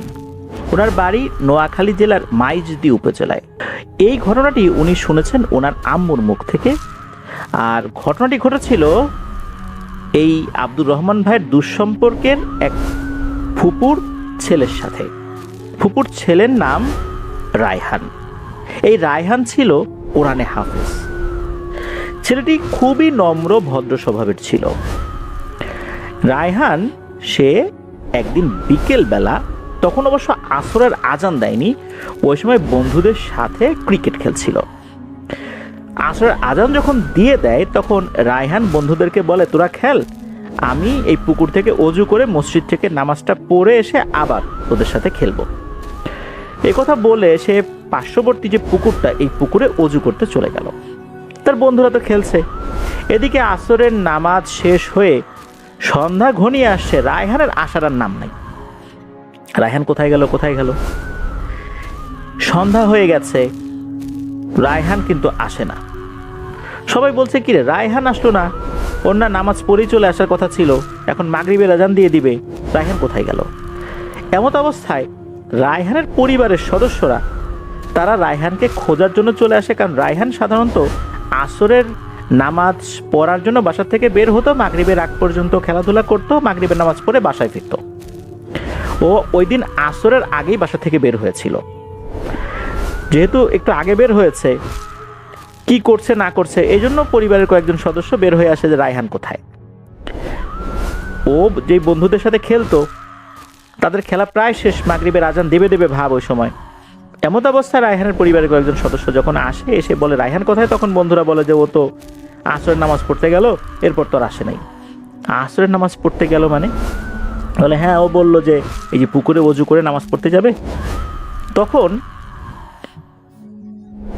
আসরের নামাজের সময় যেই কয়েকজন মুসল্লি ওই মসজিদে নামাজ পড়েছিলেন, এদের কয়েকজন রেগুলার ছিলেন, তো তাদের বাসাও আশেপাশেই ছিল। তাদেরকে জিজ্ঞেস করা হলো, রায়হান কি নামাজ পড়তে গিয়েছিল? ওরা বললো, কই না তো, আসরের নামাজের পর রায়হানকে তো দেখি নাই। এরপর তারা সন্দেহ করে পুকুরের পাড়ে গেল। পুকুরের পাড়ে গিয়ে একটা জিনিস তারা দেখতে পেল। রায়হান একটা গামছা নিয়ে বাসা থেকে বের হয়েছিল, ওই গামছাটাই পুকুরের পাড়ে রয়েছে। গামছা পুকুরের পাড়ে রয়েছে, রায়হান কোথায়? তখন কিন্তু সন্দেহ ঘনীভূত হয়। এরপর আরেকজন প্রতিবেশী, যার নাম হচ্ছে ফারুক, এই ফারুক লোকটা মধ্যবয়স্ক একজন মানুষ ছিলেন। উনি ডুব দিয়ে অনেকক্ষণ থাকতে পারতেন। অনেকক্ষণ বলতে স্বাভাবিক মানুষ 2 মিনিট থাকেন, 3 মিনিট থাকতে পারতেন, এরকম আর কি। তো উনি পুকুরে নামলেন, নেমে রায়হানকে খোঁজ করার চেষ্টা করলেন। উনি পুকুরের বিভিন্ন সাইডে প্রথমে হাঁটলেন চতুর্দিকে, রায়হান তার পায়ে বাঁধে কিনা। এরপর উনি বুঝতে পারলেন না, পুকুরের চতুর্দিকে রায়হান নাই। তখন উনি পুকুরের আস্তে আস্তে গভীরে যেতে থাকলেন। পুকুরটা যে খুব বেশি গভীর ছিল বিষয়টা এরকম না, একজন মানুষ ডুবে যেত, ডুবে যাওয়ার পর যদি হাত উঁচু করতো, হাতটা ভেসে থাকতো, মানে এতটা গভীরতা। উনি পুকুরের ঠিক মাঝ বরাবর যখন গিয়েছেন, যখন ডুব দিয়েছেন, তখন নিচের দিকে সাদা কিছু একটা দেখতে পান। উনি আরো ডুব দিয়ে দেখতে পান, অর্থাৎ ডুব দিয়ে আরেকটু নিচে গিয়ে দেখতে পান, এটা রায়হান। এরপর উনি উপর দিকে উঠে যে বলবেন যে রায়হানকে পাওয়া গেছে, উনি যখন উপর দিকে ওঠা শুরু করবেন, হঠাৎ করে নিচ থেকে কে যেন খপ করে তার পা চেপে ধরে। উনি তো খুবই ভয় পেয়ে গেছেন, এদিকে ওরা দমও প্রায় ফুরিয়ে এসেছে। উনি অনেক কষ্টে পাটা ছোটাতে সক্ষম হন। উনি উপরে ওঠেন, উঠে চিৎকার দিয়ে বলেন, রায়হানকে পাওয়া গেছে, এখানে রায়হানকে পাওয়া গেছে। তখন লোকজন তো বুঝতে পারছে যে ঘটনাটা কি হয়েছে। উনি দ্রুত সাঁতার কেটে তীরে চলে আসেন, এসে বলেন যে এই ব্যাপার, রায়হানকে তো এভাবে দেখছি, আর আমি যখন উপরে উঠতে গেছি কে যেন খপ করে পা টেনে ধরছে। এরপর উপস্থিত লোকজন বুঝতে পারলো যে এটা স্বাভাবিক কোনো বিষয় নয় মোটেও। রায়হান সাঁতার জানতো, আর আসরের সময় সে যাবে নামাজ পড়তে, অজু করতে গিয়ে সে এখানে পুকুরে নামবে। এদিকে রায়হানের পরিবার তো কান্নাকাটি শুরু করে দিয়েছে, আর এটাই স্বাভাবিক। ওইখানে একজন কবিরাজও ছিল, ওই গ্রামের একজন কবিরাজ। উনি বিষয়টা বুঝতে পেরে ওই ফারুককে বললেন যে ফারুক, তুমি এভাবে নেমো না, আমি তোমাকে একটা জিনিস দিচ্ছি, এই জিনিসটা সাথে নিয়ে নামো, এটা হাতের মধ্যে রাখবা, তাহলে আশা করি ইনশাল্লাহ কোনো ক্ষতি হবে না। এরপর এই যে ফারুক, উনি আবার ডুব দেন। ততক্ষণে কিন্তু প্রায় অন্ধকার ঘনিয়ে এসেছে, মাগরিবের আজানও হয়ে গেছে। আজানের পরও কিন্তু হালকা আলো থাকে, ওই রকম আলোতে কিন্তু কাজ চলছে। সাহস করে ফারুক আবারও চলে যান পুকুরের মাঝখানে। এবার উনি আবারও ডুব দেন। ডুব দিয়ে দেখতে পান যে রায়হান তার শরীরের অর্ধেক অংশ মাটির ভেতরে। উনি তখন অনেক কষ্ট করে ওই অবস্থাতে রায়হানকে টেনে তোলেন। টেনে তুলে রায়হানকে পুকুরের পাড়ে নিয়ে আসেন।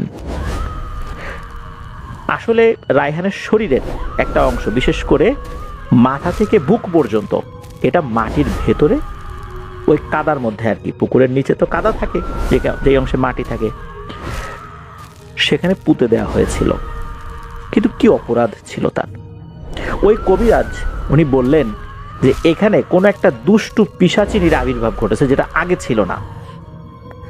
সেই এই কোরআনে হাফেজ এই ছেলেটাকে পেয়ে সে এই কাজটি করেছে।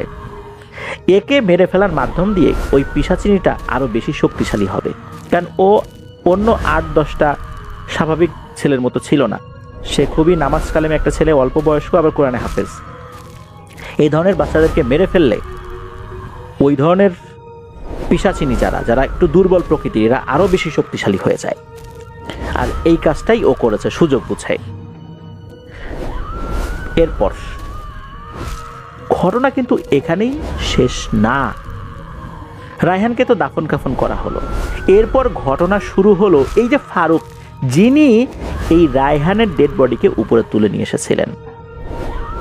ওই রাত্রেই ফারুক স্বপ্নে দেখে একজন ভয়ঙ্কর চেহারার মহিলা ঘুমের মধ্যেই, অর্থাৎ স্বপ্নের মধ্যেই এসে ওই ফারুকের গলা চেপে ধরেছে আর রাগান্বিত বলছে, মানুষকে সাহায্য করার খুব শখ না, আমি তোকে দেখে নেব।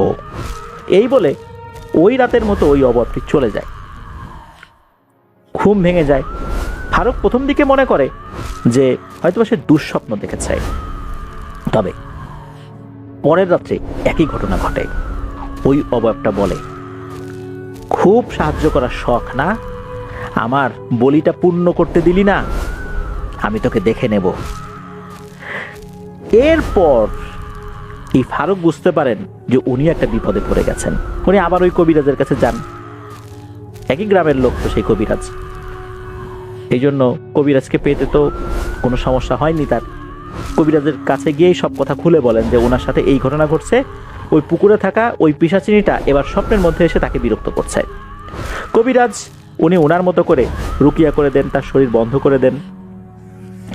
তো এরপরে আর একটা ঘটনা ঘটে, সেটা ফারুকের সাথে না, অন্য একজন লোক।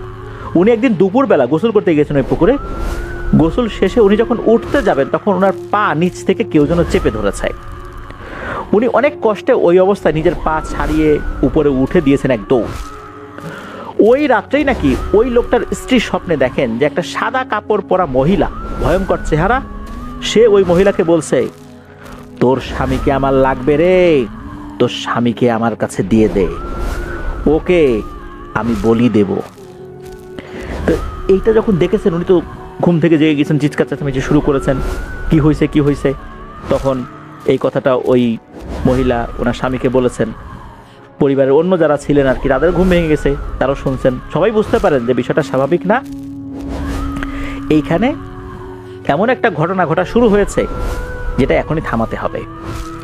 এরপর ওই কবিরাজ উনি কিছু রিচুয়াল করেছিলেন, তা আল্লাহর রহমতে এরপর থেকে এখন পর্যন্ত আর কোনো ধরনের কোনো সমস্যা ওই পুকুরে হয়নি, স্বাভাবিকই আছে সবকিছু। এটাই ছিল ঘটনা।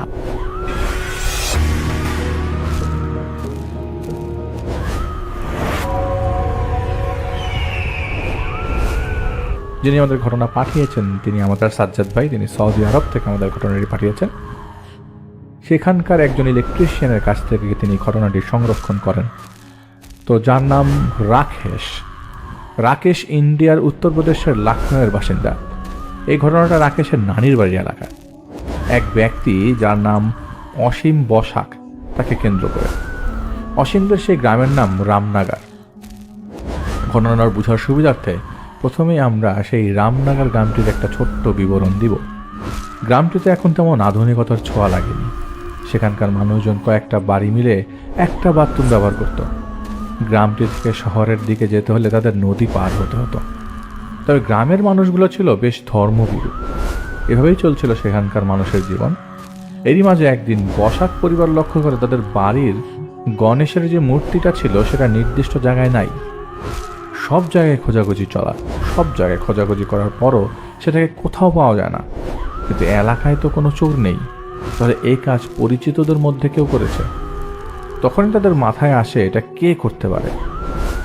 আর সকাল থেকে অসীমকে দেখা যাচ্ছে না, তাহলে কি অসীম করলো? অসীম কোথায়? বাড়ির লোকজন ও প্রতিবেশী সবাই মলিন হয়ে উঠানে বসে আছে। একটু পর দেখা যাচ্ছে অসীম বাড়ির দিকে আসছে, তবে হাতে করে কিছু নিয়ে, যা সম্পূর্ণ কাপড় দিয়ে ঢাকা ছিল। তো সেই কাপড়ের ঢাকা জিনিসটা অসীম সরাসরি বাসার ভেতরে যেয়ে পূজার রুমে ঢুকালো এবং কাপড়টি সরিয়ে দেখালো তার হাতে একটি নতুন মূর্তি, যেটি ছিল একটা মনসা ঠাকুরের মূর্তি। ছোট একটা মূর্তি, যেটা ছিল কাঠের তৈরি, তবে দেখতে চোখে লেগে থাকার মতো সুন্দর। তো এইটা দেখে পরিবারের লোকজন জিজ্ঞেস করলো, গণেশের মূর্তি কোথায়? জবাবে অসীম শান্ত গলায় বলে, ওকে দিনের আলো ফোটার আগেই বিসর্জন দিয়ে এসছি। আজ থেকে সবাই মনসা দেবীর পূজা করব। এই কথা শেষ হতে না হতেই অসীম হাঁটা শুরু করেছে এবং স্থান ত্যাগ করার জন্য। আর পিছ থেকে অসীমের বাবা অসীমকে টেনে মারধর শুরু করে দেয়। সেদিন অসীমকে বেশ মারধর করা হয় তার পরিবার থেকে। এক পর্যায়ে অসীম রাগ করে বাসা থেকে চলে যায়। পুরো একদিন খবর নাই। পরের দিন খুবই বৃষ্টি। এক লোক দেখে অসীম চুপ করে এক গাছের নিচে বসে আছে। সেই লোক অসীমকে বাসায় আনার জন্য ডাকে, কিন্তু অসীম আসতে চায় না। পরে লোকটা অসীমের বাসায় খবর দেয়। তো অসীমের বাসা থেকে সবাই আসে সেখানে অসীমকে বাড়ি ফিরিয়ে নিতে। এরপর সবাই মানিয়ে অসীমকে বাসায় নিয়ে আসে আর কি। তবে অসীমের মধ্যে একটা জিনিস লক্ষ্য করে সবাই, অসীম হঠাৎ করে শুদ্ধ ভাষায় কথা বলছে, আর কথাগুলো বলার সময় একটু নাকে বাজছে। মানে আমরা যেটাকে নাকি ভাষায় কথা বলা অথবা নাকে গোঙানো বলি, এটাকে সবাই স্বাভাবিকভাবে নেয়। যেহেতু বৃষ্টিতে ভিজেছে আর একদিন পর ফিরে এসছে, তাই হয়তো বা এরকম হতে পারে। তো বসাক পরিবারের মনসা মূর্তি পাশাপাশি আরেকটি গণেশের মূর্তি আনা হয়, কারণ তারা গণেশ ভক্ত। আর ইদানিং অসীমের কথা চালচলন একটু অন্যরকম। কথায় কথায় বিসর্জন, বলি, ত্যাগ, দার্শনিক কথাবার্তা চলতে থাকে। আর তার মাঝে এক আধ্যাত্মিকতার ভাব অনেকেই লক্ষ্য করে। এমন এমন কথা বলতো মানুষকে অবাক করে দিত, যেমন অন্যদের মনের কথা, অন্যদের গোপন কথা, যা অসীমের জানার কথা না। আগে কে কী করেছে। তাছাড়া অসীম ইদানিং ভবিষ্যৎবাণীও বেশ সঠিকভাবেই বলছে, যা প্রতিনিয়ত সকলের নজর কাড়ে। লোকজন ভয়ে অসীমের কাছে তেমন ভিড়ত না, যদি কিছু উল্টাপাল্টা বলে দেয়। এভাবেই দিন যাচ্ছিল অসীমের। একদিন রাতে অসীমের মা টয়লেটের জন্য ঘরের বাইরে যাবে। যে কোনোভাবে তার চোখ অসীমের ঘরে যায়। তিনি দেখেন অসীম বিভিন্ন আকারে ভঙ্গিমায় নৃত্য করছে। অসীমের মা বলে, কিরে এইসব কি করছিস? জবাব অসীমে বলেন, নর্তন বিসর্জন বাবুয়া, তুমি আমার জন্য নর্তন বিসর্জন করো। তোমার মনে যা চলছে সেখান থেকে একটা আশা আমি পূরণ করব। একটা পাঠা, 3টা আশা, আর একটা নর, সব আশা। অসীমের মা বিরক্ত হয়ে চলে যেতে থাকে। আর পেছন থেকে অসীম বলে, একবার 2 বোন মিলে সম্পত্তির জন্য নিজ বোনের জামাইকে মারার পরিকল্পনা করেছিলে বাবুয়া। পরে ভাবলে মেরে তো আর লাভ নাই, জামাইয়ের ছোট ভাই আছে। এই বাবুয়া, আমার পূজা করো, সব পেয়ে যাবি। এটা শুনে অসীমের মা সেখান থেকে দৌড়ে চলে যায়। আরেকদিকে অসীমের বোন অন্তঃসত্ত্বা অবস্থায় সে নিজ বাবার বাড়িতে বেড়াতে আসে। একদিন অসীম তার বোনের কাছে এসে তার বোনের পেটে হাত দিয়ে বলে, আচ্ছা বোন, তোর পেটে যে বাচ্চাটা সেটা মেয়ে নাকি ছেলে হবে?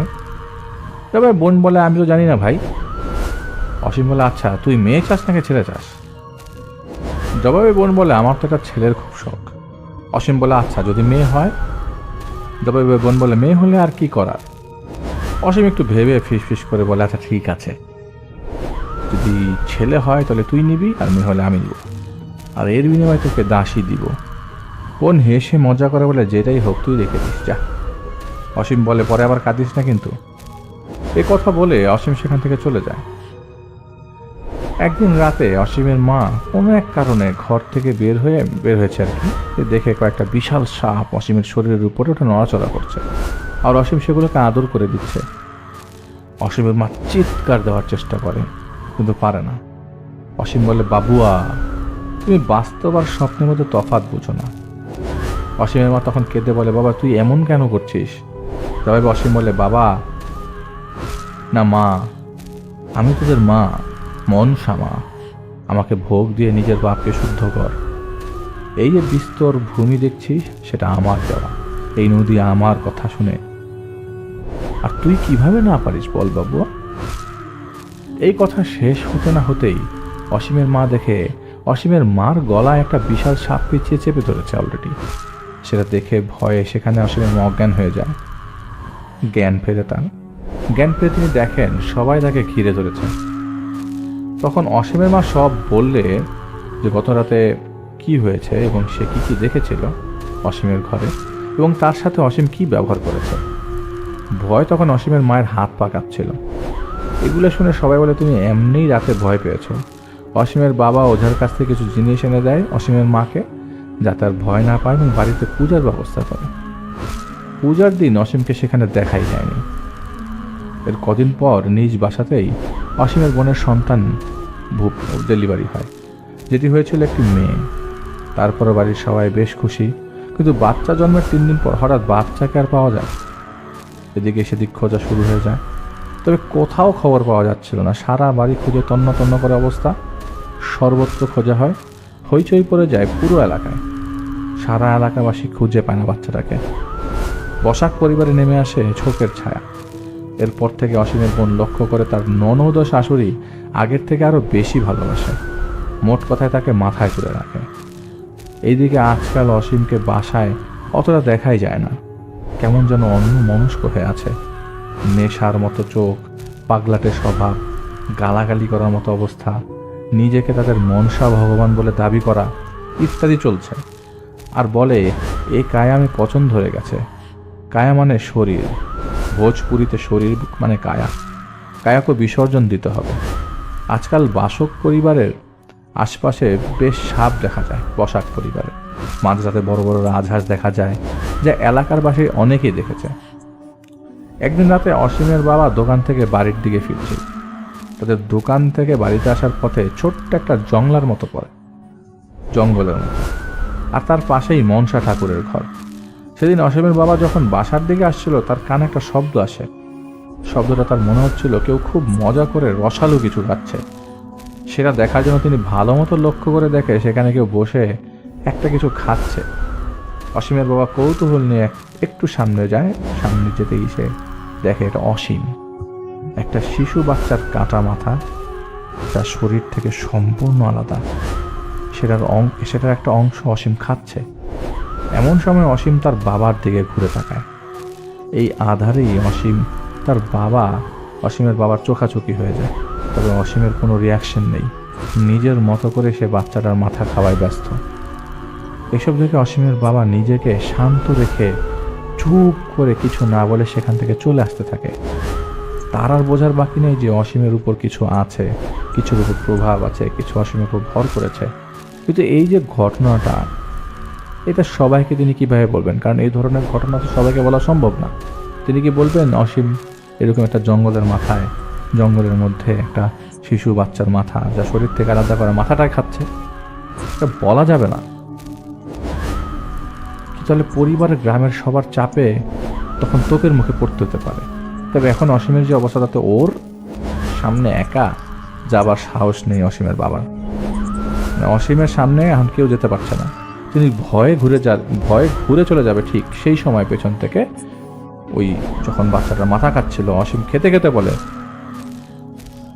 भगवान लोगों को ऐसा ही कुछ नहीं देता, वो हिस्से में कुछ तो चाहता है, और गरीब तो हिस्से में खुद को विलीन कर देता है।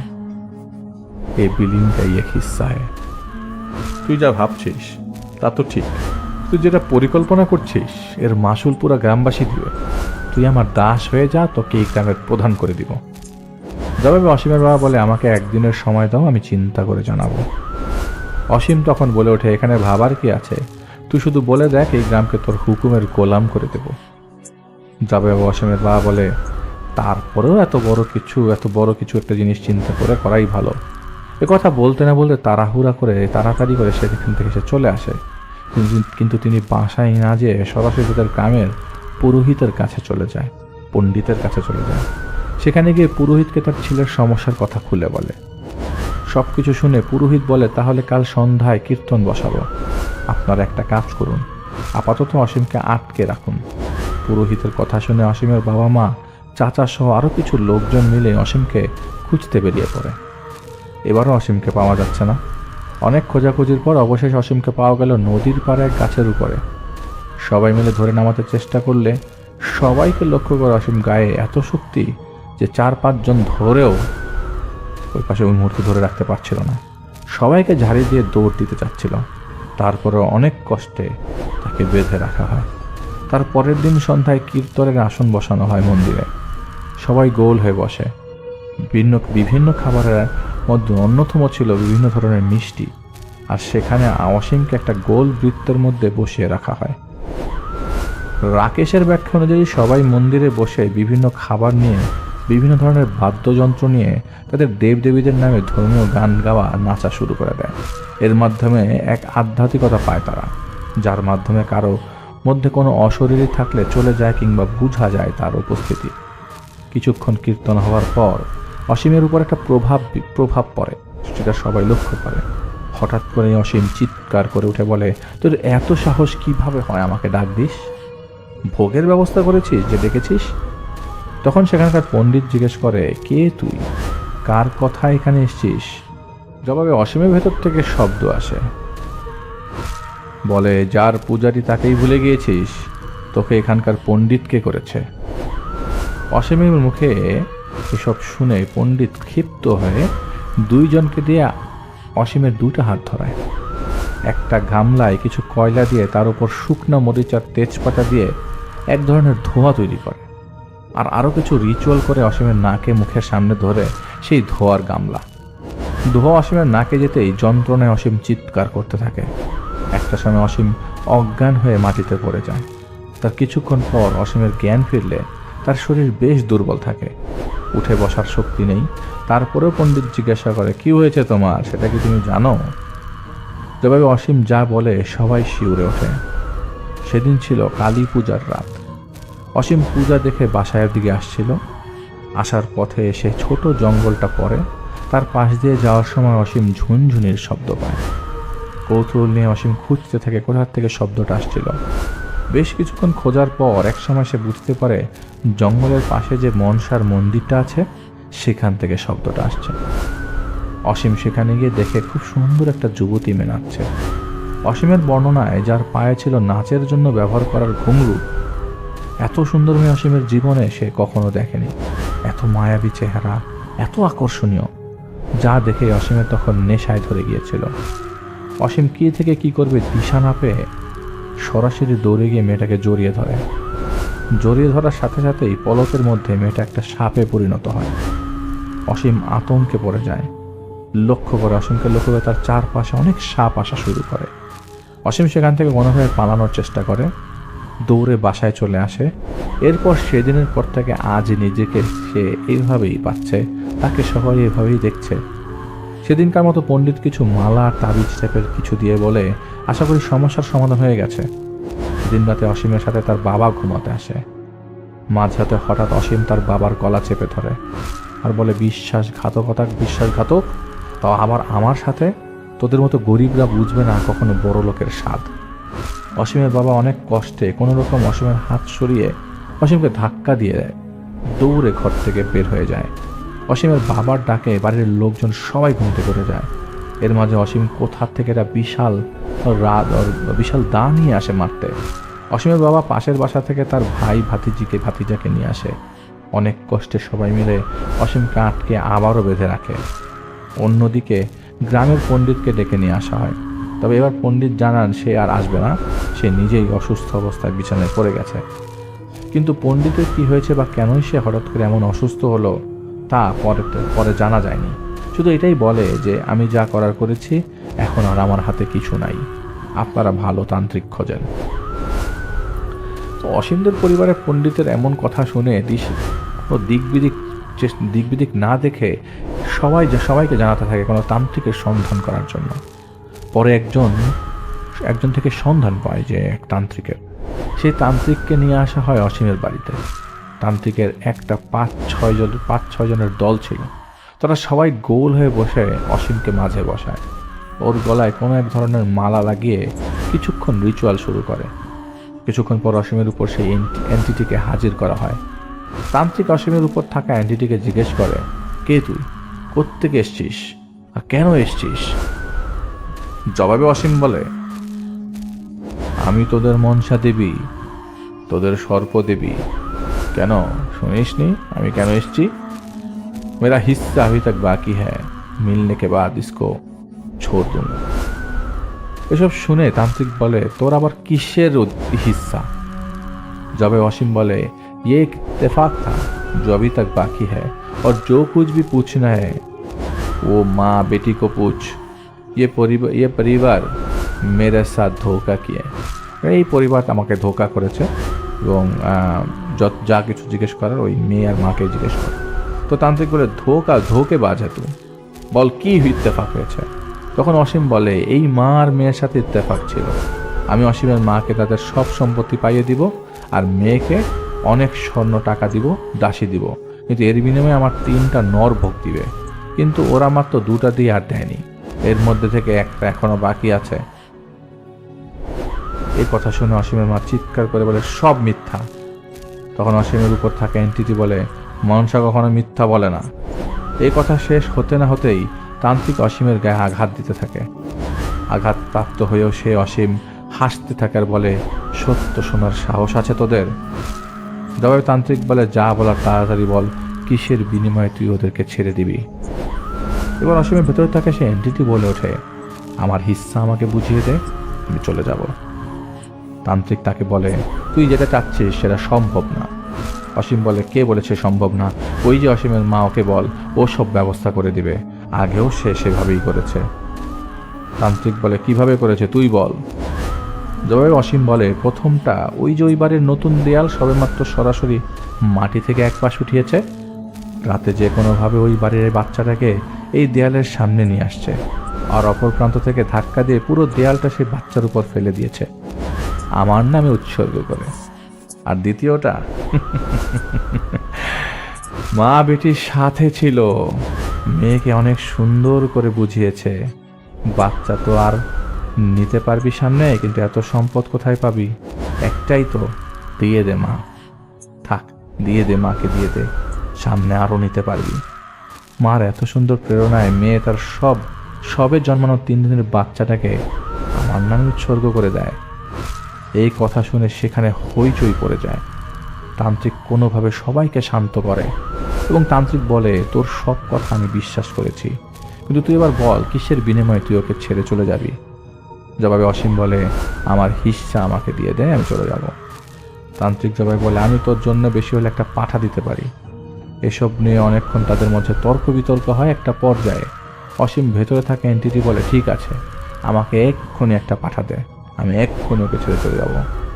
যাই হোক, সেদিন কোনোভাবে একটা পাঠা দেওয়া হয় আর অসীম স্বাভাবিক হয়ে যায়। কিন্তু অপরদিকে অসীমের বোনের ও পরিবারের সাথে তার শ্বশুরবাড়ির বিশাল একটা ঝামেলার সৃষ্টি হয়ে যায়। সারা এলাকায় ওই ঘটনাগুলো ছড়িয়ে পড়ে।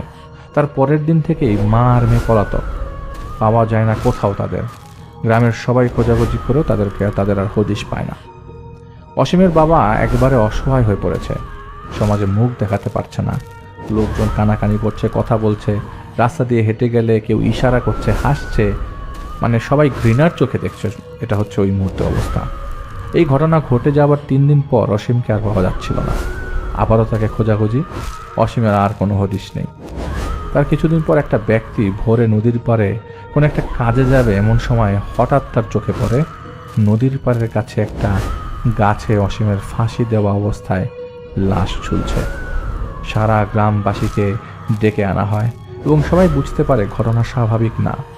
এইসব সইতে না পেরে অসীমের বাবাও পাগলের মতো হয়ে গেছে। কয়েকদিনের ব্যবধানে একটা সুন্দর পরিবার শেষ। অন্যদিকে সম্পূর্ণ গ্রামবাসী এখনও আতঙ্কে, কারণ এই গাছটি নিয়ে আরও অনেক ঘটনা ওখানে ঘটেছে এবং তাদের গ্রামের পণ্ডিতও পরে জানায় কেন তিনি পরের বার অসীমকে দেখতে যাননি। অসীমের ঘটনা কিন্তু এখানেই শেষ।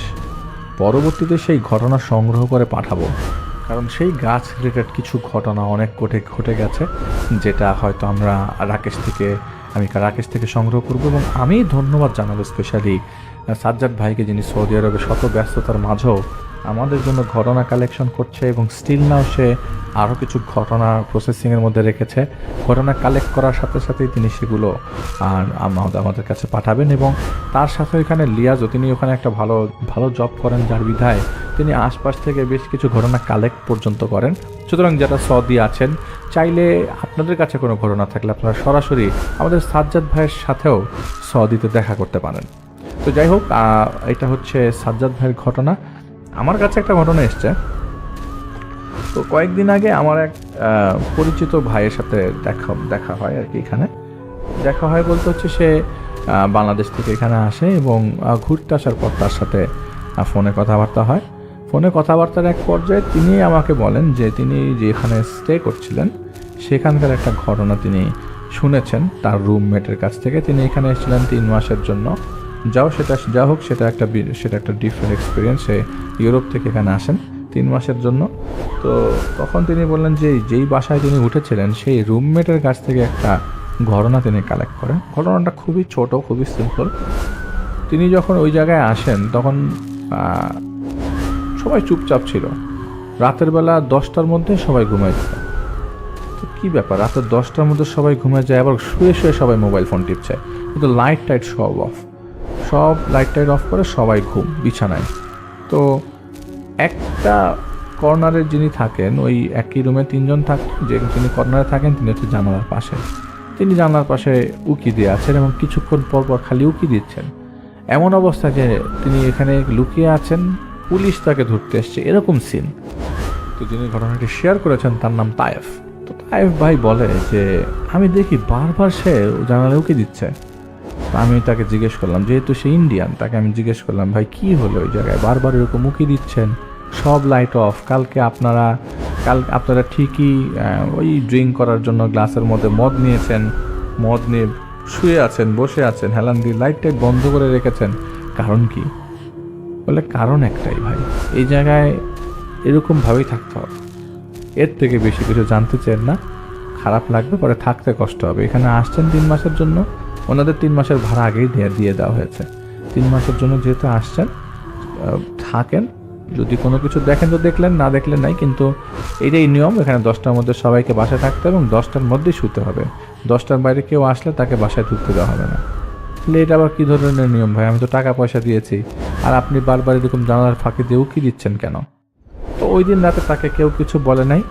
তিনি যখন ঘুমাতে যান রাতে 1টার দিকে পুরো বাসাটার মধ্যে এক ধরনের ফিসফিসানি শুরু হয়ে যায়। মনে হচ্ছে পাশের ঘর থেকে কেউ ফিসফিস করছে। ফিসফিসটা 1 ফিট দূরত্ব থেকে হয়ে আবার অন্য জায়গায় চলে যাচ্ছে। কেউ ফিসফিস করছে কিন্তু দেখা যাচ্ছে না কাউকে। সবাই সজাগ, ওই বাসায় সবাই সজাগ, ওই ড্রিঙ্ক করছে, ফোনে কথা বলছে, কিন্তু লাইট টাইট সব বন্ধ। মুভমেন্ট ওই খাটের উপরে, কেউ মুভ করছে না, হাঁটছে না, কোথাও যাচ্ছে না। বাথরুমে গেলেও একজন আরেকজনের কাছ থেকে সাহায্য নিচ্ছে বাথরুমে যাওয়ার জন্য। তো রাত তখন 1টা বেজে গেছে অলরেডি। তো তিনি দেখলেন যে পুরো বাসাটা গরম হয়ে গেছে। ওই সময় গরম সিজন না, পুরো বাসাটা গরম হয়ে গেছে। তো ওই মুহূর্তে তিনি আসলে 3 মাসের টাকা যেই ভাইকে দিয়েছিলেন সেই ভাইকে বলেন যে ভাই, আসলে আপনি কি হিটারটা একটু বন্ধ করবেন? এত তো শীত পড়ে নাই, হিটারটা ছাড়ছেন, খুব গরম লাগতেছে। বলে কোনো সমস্যা নেই, এভাবেই সহ্য করেন, আমাদেরও গরম লাগতেছে, হিটার ছাড়া হয় নাই। তো বলে যে গরম লাগতেছে, এটা কারণ কি, গরম লাগছে কেন? বলে গরম লাগছে কেন এটা পরে বলবো, এখন সেটা শোনার দরকার নাই, আছেন তো 3 মাস, নিজেই জানতে পারবেন, সুতরাং এভাবেই চলেন। তো তিনি প্রথমে বুঝতে পারেন নাই। প্রথমে 1-3-4 দিন এরকম হঠাৎ রাত্রেবেলা বাসার মধ্যে, সারাদিন কোনো সমস্যা না, রাত্রে 12টা-1টার পর বাসাটা গরম হয়ে যায়। তো তিনি বলেন যে ভাই দেখেন, এরকম করলে তো আমি থাকতে পারবো না। 2 দিন পর বলতেছে পুরো বাসাটা গরম হয়ে যাচ্ছে, রাত্রেবেলা ঘুমাতে পারি না, কালকে রাত্রেবেলা খুব অস্বস্তি লেগেছে, পুরো বাসা গরম হয়ে যাওয়ার পর আমি ঘেমেছি, আপনি আমাকে বলেন ঘটনাটা কি। বলে ঘটনাটা কিছুই না, ঘটনাটা কোনো কিছু না, আপনি নর্মালি থাকেন, শুধু শুধু এটা নিয়ে ভাইবেন না, একটু গরম লাগলে বাসার বাইরের থেকে আপনি হাওয়া লাগিয়ে নিয়ে আসেন। তো অদ্ভুত আচরণ করছিল তার ওই রুমমেটগুলা। তো ওইখানে পাশের রুমে আরেকজন ছিলেন, তিনি একা থাকতেন রুমের মধ্যে। তিনি একদিন হঠাৎ করে বাসার মধ্যে সবাই নাই, কাজে চলে গেছে, ওই মুহূর্তে তিনি আর তাইব ভাই বাসায় একা। যে কী ব্যাপার ভাই, আপনি রাত্রেবেলা কালকে এরকম সময়ে রাত্রেবেলা 3-4টার দিকে, ভোর 3-4টার দিকে আপনি বাইরে দাঁড়িয়েছিলেন, কারণ কি? আমি জানালা দিয়ে দেখলাম আপনি বাইরে দাঁড়িয়ে আছেন। বলছি আরে ভাই কী বলবো, আমি যে রুমে থাকি সেই রুমে যে 2জন মানুষ থাকে আমার সাথে, আমি তো ভাড়া দিলাম, কিন্তু বুঝলাম না আমি যে এই লোকগুলো আমাকে, ইন্ডিয়ান লোক, বলে যে চুপচাপ থাকেন, কথা বললেন না, বাসা গরম হয়ে যাচ্ছে। তো এটা যদি আগে বলতো তাহলে আমি বাসাটা নিতাম না, এরকম ঝামেলা থাকলে তো আমি নিতাম না অবশ্যই। বলে তখন ওই লোক বলতেছে যে দেখেন, এইখানে অ্যাটলিস্ট 10 দিন থেকে তারপরে চলে যান, যেহেতু আসেন এখানে কষ্ট করে 10 দিন থাকেন, তারপর চলে যান। আমি আপনাকে এর থেকে আর বেশি কিছু বলতে পারবো না। তো এরপরে তিনি আর কোনো কথাবার্তা বলেন না। পরবর্তী সময়ে ওই যে এইখানে যেই লোকের কাছে তিনি টাকা দিয়েছেন তাকে বলে দেখেন, আমি 10 দিন পর চলে যাব, আমার পক্ষে বাসায় থাকা সম্ভব না, আর এরকম রাত্রেবেলা হঠাৎ করে গরম হয়ে যাওয়া, বাসার মধ্যে হিটার ছাড়া না, আর পুরো বাসার মধ্যে আমি ফিস ফিস শব্দ পাই, আমি এই বাসায় থাকতে পারবো না। তো বাসার ভাড়া ছিল অনেক কম, তো উনি কম দেখে এখানে ওঠে, আর ওই ইন্ডিয়ান যে রুমমেটগুলো ছিল তারা কম দেখেই তারা ওইখানে থাকে, কারণ যতটুক টাকা সেভ করা যায় আর কি, তারা সহ্য করে থাকে। এটা ওই দিন বলে যে দেখেন আমরা সহ্য করে থাকি, আর এরকম জিনিস আমাদের বাসার মধ্যে আমরা কয়েকবার দেখেছি, আমরা রান্নাঘরে কাউকে দেখেছি, বাথরুমের মধ্যে কাউকে দেখেছি, আমরা দেখেছি বাথরুমের মধ্যে দরজা লাগানো ভেতর থেকে, পরে আমরা লোকজন নিয়ে এসে সেই বাথরুমের দরজা ভেঙে ভেতরে ঢুকে দেখি কেউ নাই, ভেতর থেকে সিটকিনি লাগানো। এখানে তার খুব আহামরি, এই বাসাটা যেহেতু একটু পুরাতন ছিল, ভেতর থেকে সিটকিনি সিস্টেম, আর বাড়িওয়ালা হচ্ছে ইন্ডিয়ান। তো সব মিলে আসলে বাসাটার মধ্যে প্রবলেম অনেক আগের থেকে, বাড়িওয়ালাও প্রবলেম নিয়ে তেমন একটা বদার না, যে থাকলে থাকলো না থাকলে নাই, আর বাসাটা কম ভাড়া, অনেকে ছেড়ে চলে যেতে তারা 2জন আসলে যাচ্ছিল না, তারা ওই জিনিসটাকে অ্যাডপ্ট করে নিয়েছিল। তো তাদের কাছে কোনো সমস্যা হতো না, কারণ তারা রাত্রে 10টা 10:30টার দিকে শুয়ে পড়তো। তো তাদের অভ্যাসই হয়ে গেছিলো যে ওই বাসার নিচে কারো উপস্থিতি টের পাওয়া, টু বি অনেস্ট উপস্থিতি টের পাওয়া। তো তিনি বললেন যে পাশের লোকটা তাহলে কি, পাশের লোকটা যে থাকেন তিনি তার রুমে আমাকে শিফট করে দেন, তাইলে তো হয়, তার রুমটা কি গরম হয়ে যায়? তখন ওই 2জন বলে যে পাশের লোকটা মানে? বলে যে পাশে যে আমাদের পাশে যে ফ্ল্যাটে আমাদের পাশের রুমে যে থাকে, তো ওনার কথা বলছে যে পাশের রুমে যে থাকে সে কিভাবে থাকে এখানে, সেও কি তার রুমও কি গরম হয় কিনা? যদি তার রুম গরম না হয় তাহলে আমি ওই রুমে যাব, আমি দরকার হলে সহ্য করলাম, 3 মাসই তো আমি সহ্য করলাম, সমস্যা নাই, এইসব ভয়ভীতি আমাকে দেখাতে পারবে না কেউ। আপনাকে বলেন তো পাশের রুমে যে লোকটা থাকে তার রুমে কি আমাকে শিফট করতে দিবে কিনা? তো সবাই, তার মধ্যে 2জনের হাত কাঁপাকাঁপি শুরু, বলে পাশের রুমে কাকে দেখছেন আপনি? পাশের রুমে তো কেউ থাকে না। তখন তাইফ ভাইয়ের অবস্থা খারাপ হয়ে যায় যে পাশের রুমে তো কেউ থাকে না, তাহলে আমি কার সাথে কথা বললাম? খালি ভাবছিল যে এটা স্বপ্ন দেখলাম নাকি বাস্তব। তো তিনি আসলে খুব অবাক হয়ে যায়। তো সেখানে ওই যে 10 দিনের কথা বলেছিল, 10 দিন পর নাকি সমস্যা হবে না, পরে তিনি 10 দিন পর ওই জায়গাটা ছেড়ে আরেকটা বাসা নিয়ে ফেলে, অনেক আরও দূরে বাসা নেয়, যেহেতু তার 3 মাসের জায়গায় থাকতে হতো, তার কাজে তিনি আসলে সেটেলমেন্টের জন্য আসছিলেন। যাই হোক, সেটা তার একটা পার্সোনাল বিষয়, তিনি এখানে আসছিলেন, কিন্তু ওই বাসাটার মধ্যে সেই 2জন ইন্ডিয়ান এখনও থাকে, এবং তিনি বলে ওই বাসায় যাওয়া সম্ভব না। ওই বাসাটা এমন একটা জায়গায়, আশপাশে কোনো ঘরবাড়ি নাই, চারিপাশে গাছপালা। ওই বাসা থেকে মিনিমাম 1 মাইল দূরে ড্রাইভ করে যাওয়ার পর আরেকটা বাসা, মানে চারিপাশে জঙ্গল ঘেরা। ওই বাসাগুলো এরকমই ওই জায়গাটার মধ্যে, একটু কান্ট্রি সাইডের মধ্যে পড়ছে।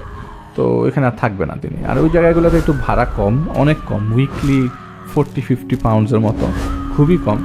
তো একটা মানুষের দেখা যায় সর্বোচ্চ 200 পাউন্ডে মাসে থাকা হয়ে যায়। তো অনেকেই এখানে টাকা সেভ করার জন্য ওই জায়গায় থাকে। তো যাই হোক, কোন এলাকায় সেটা বলছি না, এটা একটা ঘটনা পাঠিয়েছেন আমাকে তাইফ ভাই, তার সাথে আমার কথা হয়েছিল কিছুদিন আগে, যেহেতু তিনি ইউরোপ থেকে এখানে এসছেন কিছু 3 মাস থাকার জন্য। তার কাছ থেকে ঘটনাটা কালেক্ট করলাম।